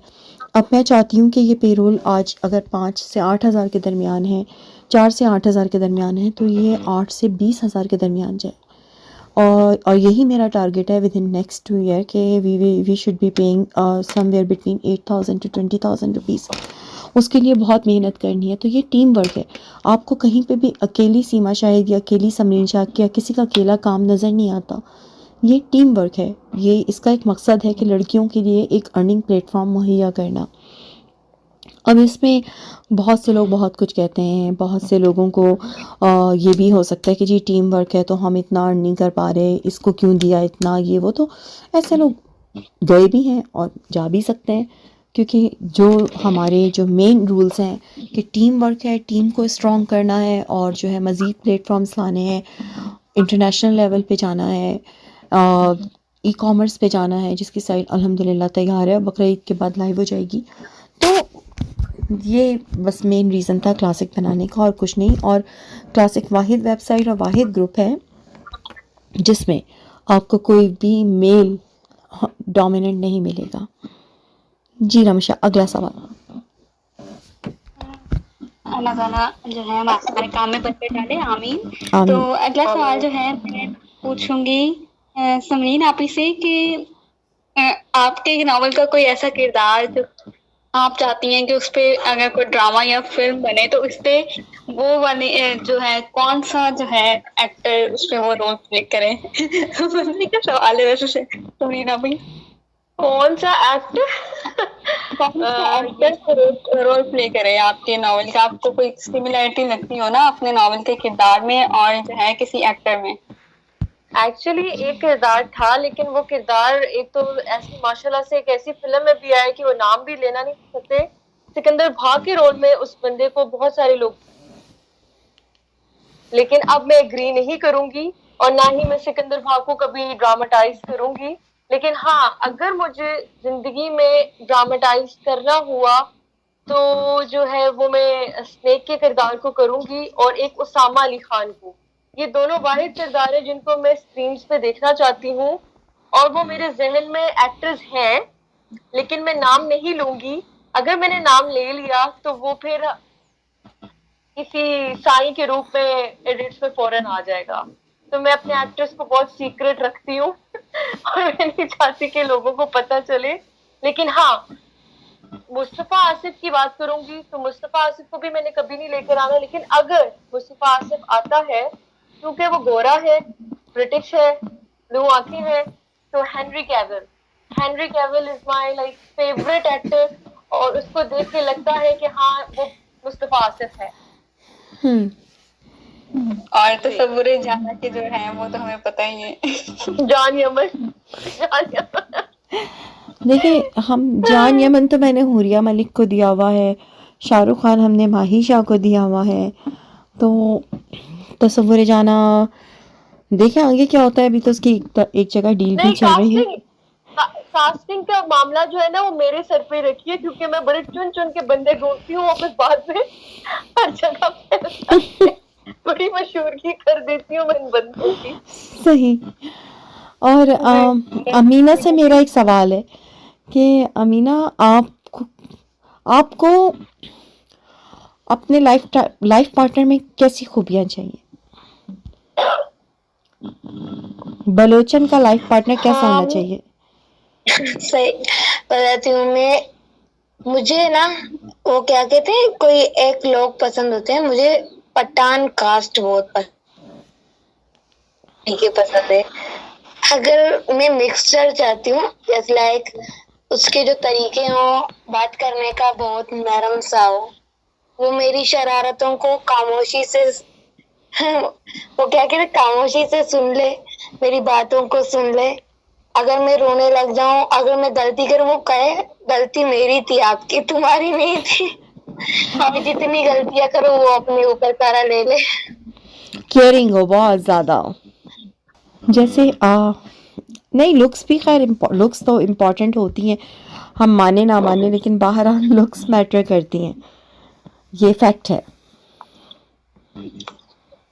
और इस पे मेरी लड़ाइयाँ भी बहुत हुई हैं कि लुक्स मैटर करती है। लोग कहते हैं नहीं, लुक्स मैटर नहीं करता, दिल मैटर करता है। मैं कहती हूँ लुक्स मैटर करती है, दिल हो, अंदाज हो, कुछ भी हो, लुक्स भी मैटर करते हैं। एग्जैक्टली। लेकिन पता है शादी के बाद क्या होता है अमीना? शादी के बाद ये होता है कि जैसे मेरे जो हस्बैंड हैं, वो कहते थे नहीं मैं तुम्हारा बहुत ख्याल रखूँगा, blah blah blah, he do he is kind of, जैसे समीन जानती हैं अच्छी तरह से, जैसे मैं कहती हूँ ना 6 फुट, ये वो तो मेरी फैमिली में है ही सारे इसी तरह के ना। तो अब हमारे यहाँ क्या होता है, हाँ, तुम्हारे लिए कुछ स्पेशल करता हूँ, आज संडे है, आई एम गोना मेक चाय for you and breakfast for you, breakfast in bed, okay तुम बस बेड में रहो, मैं लेके आता हूँ। हमारे जो है बेडरूम फर्स्ट फ्लोर पे है और किचन सेकंड फ्लोर पे है, नीचे है। अब नीचे से 5 मिनट बाद आवाज़ आती है, सीमा चाय की पत्ती किधर है? पहले फ़ोन आएगा, मैसेज आएगा, फिर आवाज़ें, चाय की पत्ती किधर है? अरे यार एक काम करो, सिर्फ आके दूध डाल जाओ पतीले में, कितना डलता है? अच्छा उसके बाद अच्छा वो सुनो, अब आ ही गई हो तो चीनी भी डाल दो, कितनी डालनी है? अच्छा अंडा कैसे बनेगा? मैं तुम्हारे लिए बनाना चाहता हूँ, बस तुम एक काम करो, इसमें ऑनियंस, इसमें धनिया, इसमें मिर्चें, इसमें ऑयल, नमक सब डाल दो और अंडा फेंट के मुझे दे दो।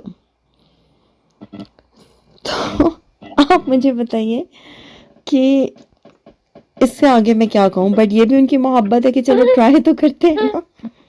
ये बेसिकली प्रॉपर डेफिनेशन है ऑफ पाकिस्तानी मर्द, कि हर पाकिस्तानी मर्द ऐसे ही होते हैं, दे love you in their own way, वो अपने तरह से आपको प्यार करते हैं। एग्जैक्टली लेकिन हाँ मुझे पता है कि मुझे अगर कुछ चाहिए, he knows, he will bring it to me. अगर मुझे कुछ चाहिए, अगर मैंने जैसे कुछ चीज़ ऐसे ही देख ली, हाथ लगा दिया कुछ, तो he will try to get it for me. तो that's the sweetest thing actually. Yes. बहुत खूबसूरत बात कही आप। ये है।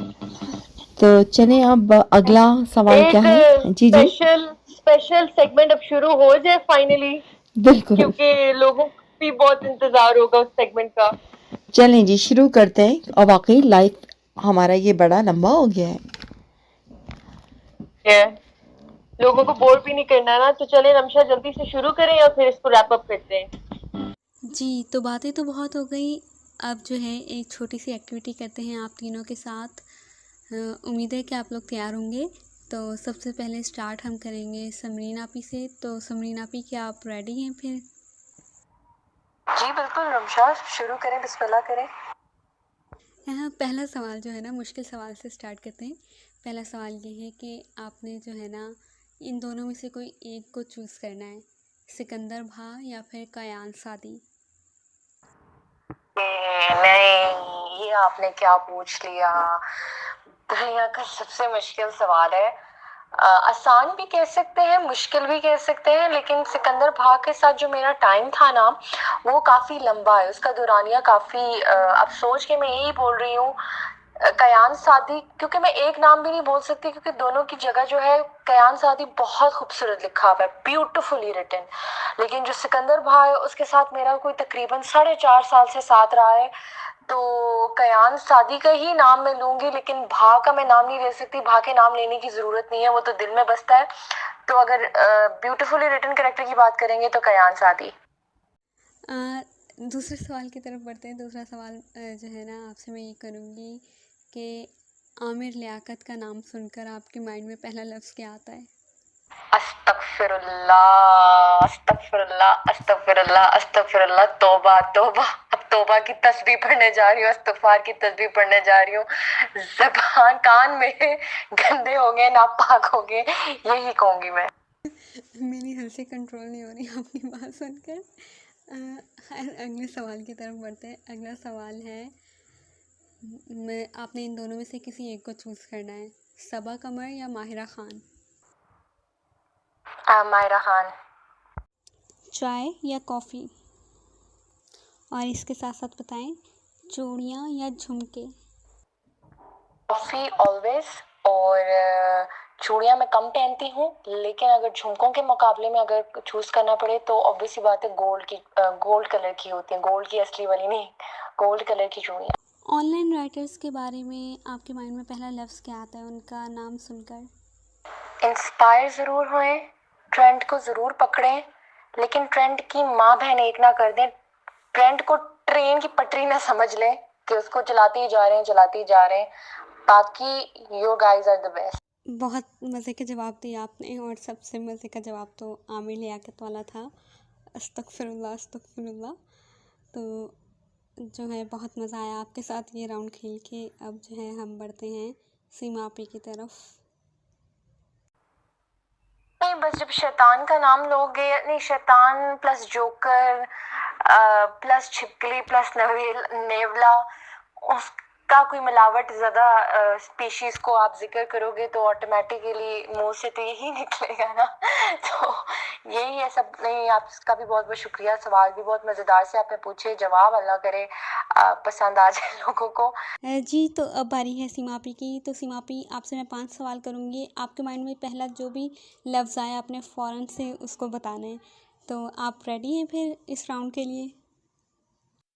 जी रमशा, मैं तैयार हूँ। आप करिए सवालात, इंशाल्लाह जो पहले जहन में आएगा वही जवाब आपको मिलेगा।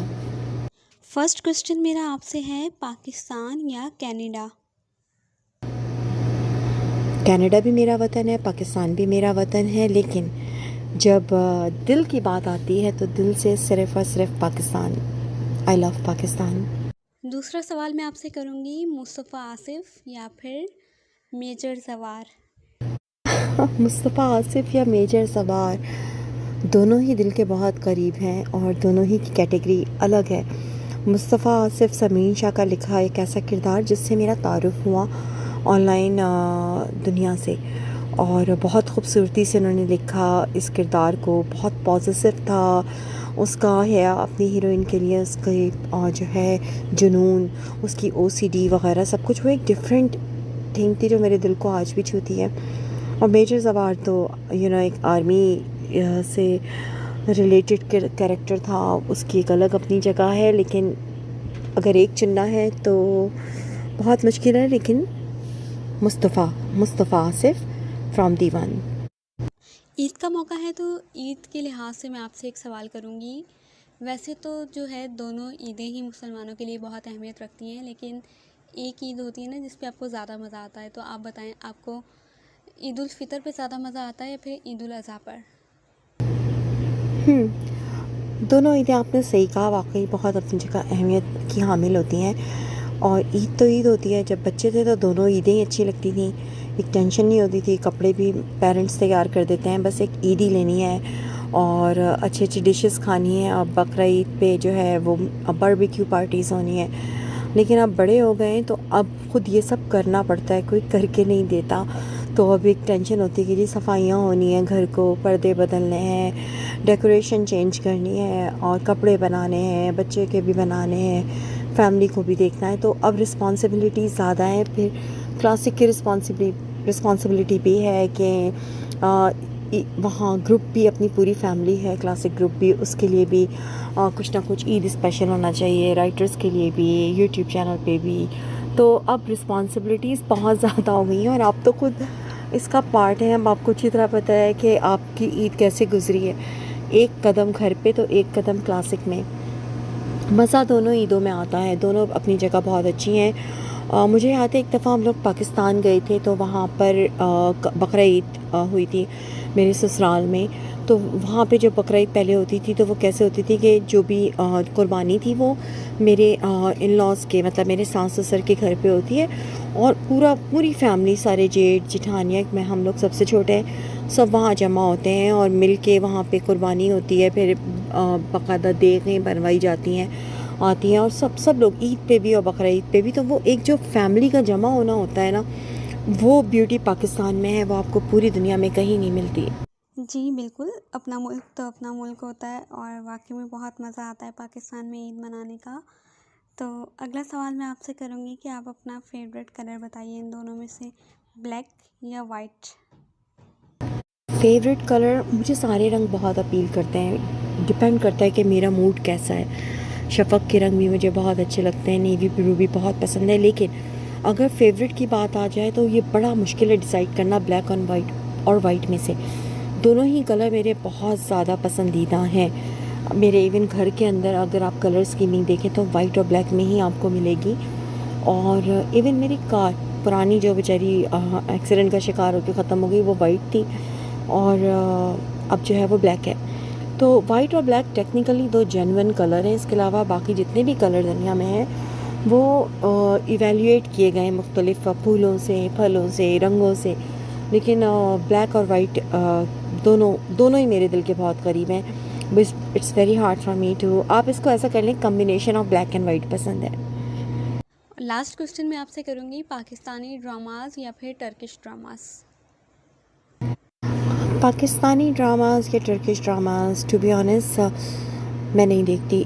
हमारे यहाँ मेरे घर में इत्तेफाक की बात है कि ये सहूलत मैसर नहीं है। हाँ, न्यूज़ चैनल्स बहुत हैं। अगर आप मुझसे दुनिया भर के, यहाँ तक कि अल जज़ीरा तक के बारे में पूछ लेती तो मैं उसके बारे में बड़ा खुल के बात करती, लेकिन ड्रामास में बहुत गोरी हूँ। I really don't know anything about it. हाँ, पाकिस्तान का मैंने अलिफ ड्रामा यूट्यूब पे देखा था, उसके बाद आजकल सिनफ़े आहन देख रही हूँ। इसके अलावा मैंने कोई ड्रामे नहीं देखे पाकिस्तान के। अहद वफ़ा थोड़ा सा देखा था, फॉलो अप करना बड़ा मुश्किल होता है। तुर्की के ड्रामे आज तक नहीं देखे, ना मैं तुर्की के एक्ट्रेस को जानती हूँ सिवाय एक साहब के जिनका नाम जान यमन है, आई थिंक, या जॉन यमन है, जिसके ऊपर हुरिया मलिक से लेके माही शाह से लेके हमारी पूरी ऑफिशियल टीम दीवानी है इसकी। तो यूँ मेरा इससे थोड़ा बहुत तारुफ है कि जान Yaman uncle, I mean sorry not to say uncle, जो भी है आदमी है बड़ा मैच्योर है, लेकिन ये हमारी राइटर्स भी और रीडर्स भी सबके दिलो दिमाग पे छाया हुआ है। इत्तेफाक की बात है कि आज तक इसका काम देखने का मौका नहीं मिला।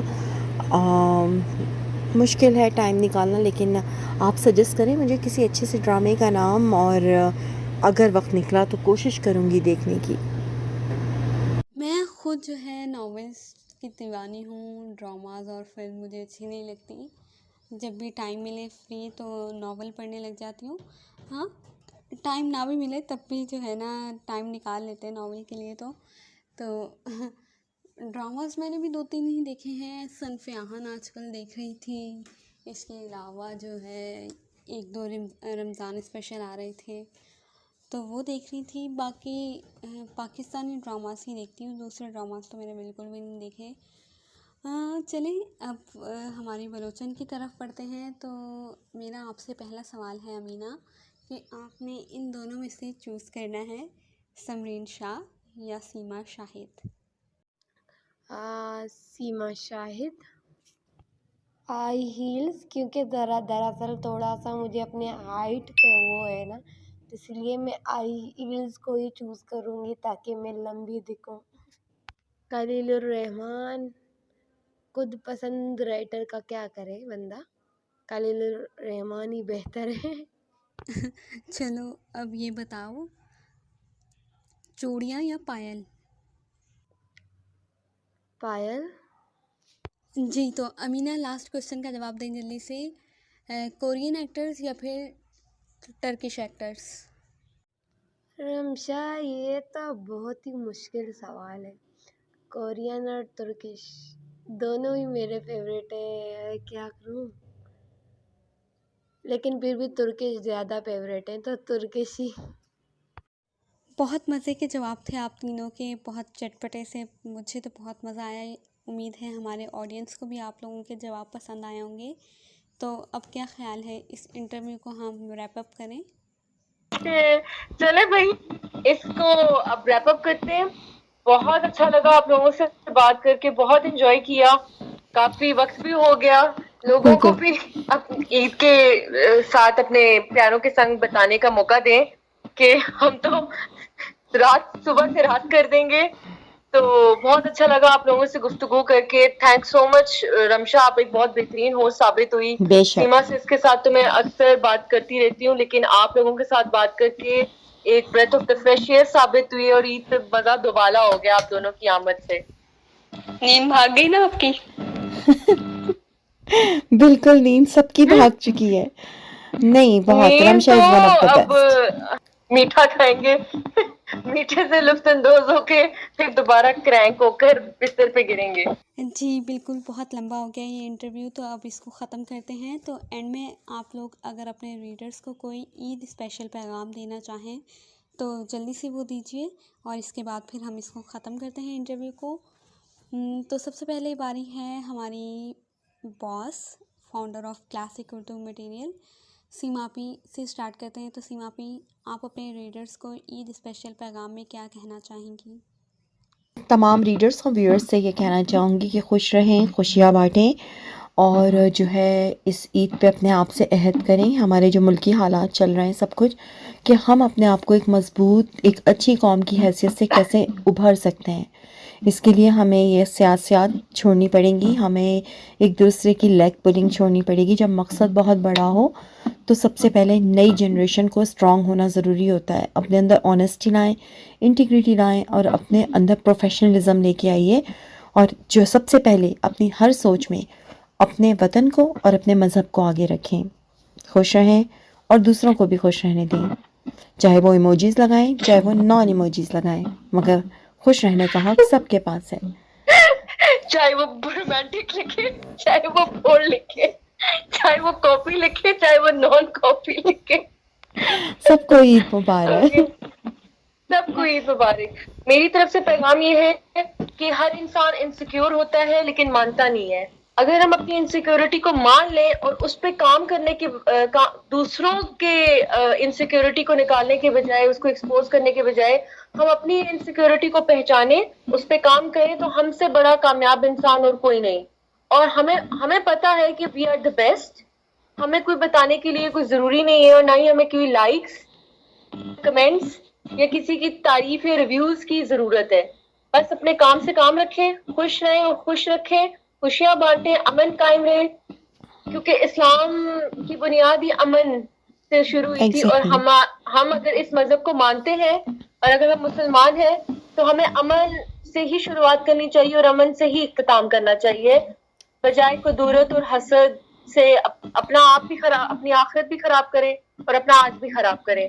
अगले का कुछ बिगड़ेगा नहीं। Agree, completely agree. और अमीना आप क्या कहेंगी?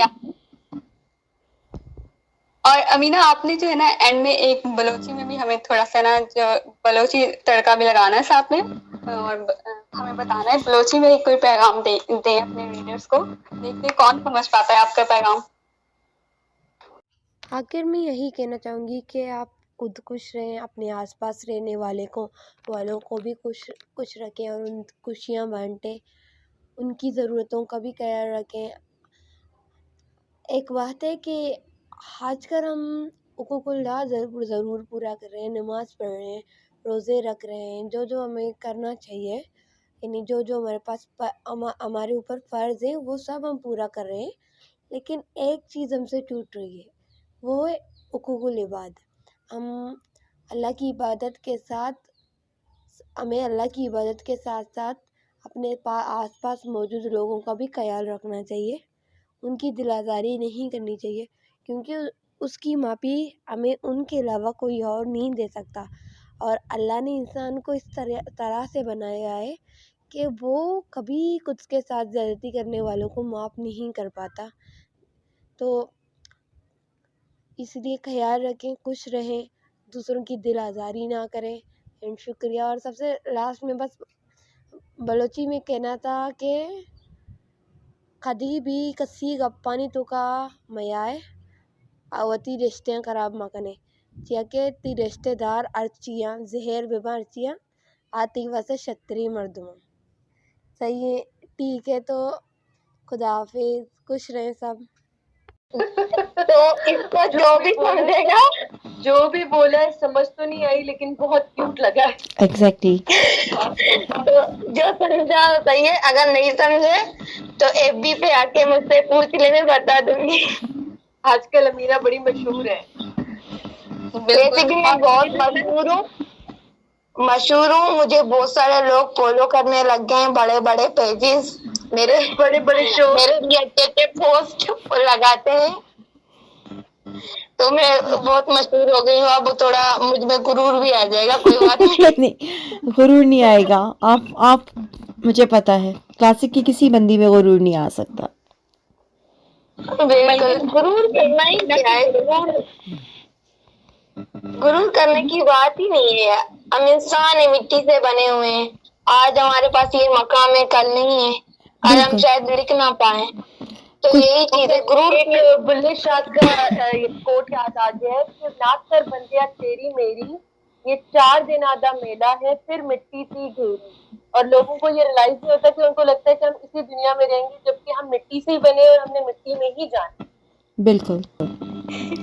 और रमशा, मैंने आपसे एक सवाल पूछनी थी, बस रह गई मेरी सवाल। आप पूछ लें, अभी पूछ लें। रमशा, एक सवाल है, आपको यूट्यूब इंचार्ज से एडिटर बनने के बाद कैसा महसूस होता है जब लोग आपको एडिटर कहते हैं? रमशा से रमशा बन के कैसा महसूस होता है? बहुत खुशी महसूस होती है जब लोग जानते हैं मुझे, और जब बहुत ज़्यादा फ़ख्र भी महसूस होता है और बहुत अच्छा भी लगता है। इस काबिल तो नहीं थी, लेकिन अल्लाह ताला ने इज़्ज़त दी कि इस काबिल बनाया कि मुझे यूट्यूब इंचार्ज बना दिया, सीमा आपी ने एडिटर बन गई, लोग जानने लग गए अब तो बहुत ज़्यादा खुशी होती है। और दुआ है कि इसी तरह ये सफ़र मज़ीद जारी रहे और इंशाल्लाह, हमारा आमीन चैनल भी इसी तरह ग्रो करता रहे। आमीन। बहुत जल्द जो है अपने चैनल पे और भी बहुत चीज़ें लॉन्च करने जा रहे हैं, तो बस आप सबका साथ चाहिए। आप राइटर्स हमारे लिए प्यारा प्यारा लिखती रहें, हम उसको अपने चैनल पे अपलोड करते रहेंगे, तो इंशाल्लाह ये सफ़र बहुत आगे तक जाएगा। इंशाल्लाह। इंशाल्लाह। इंशाल्लाह।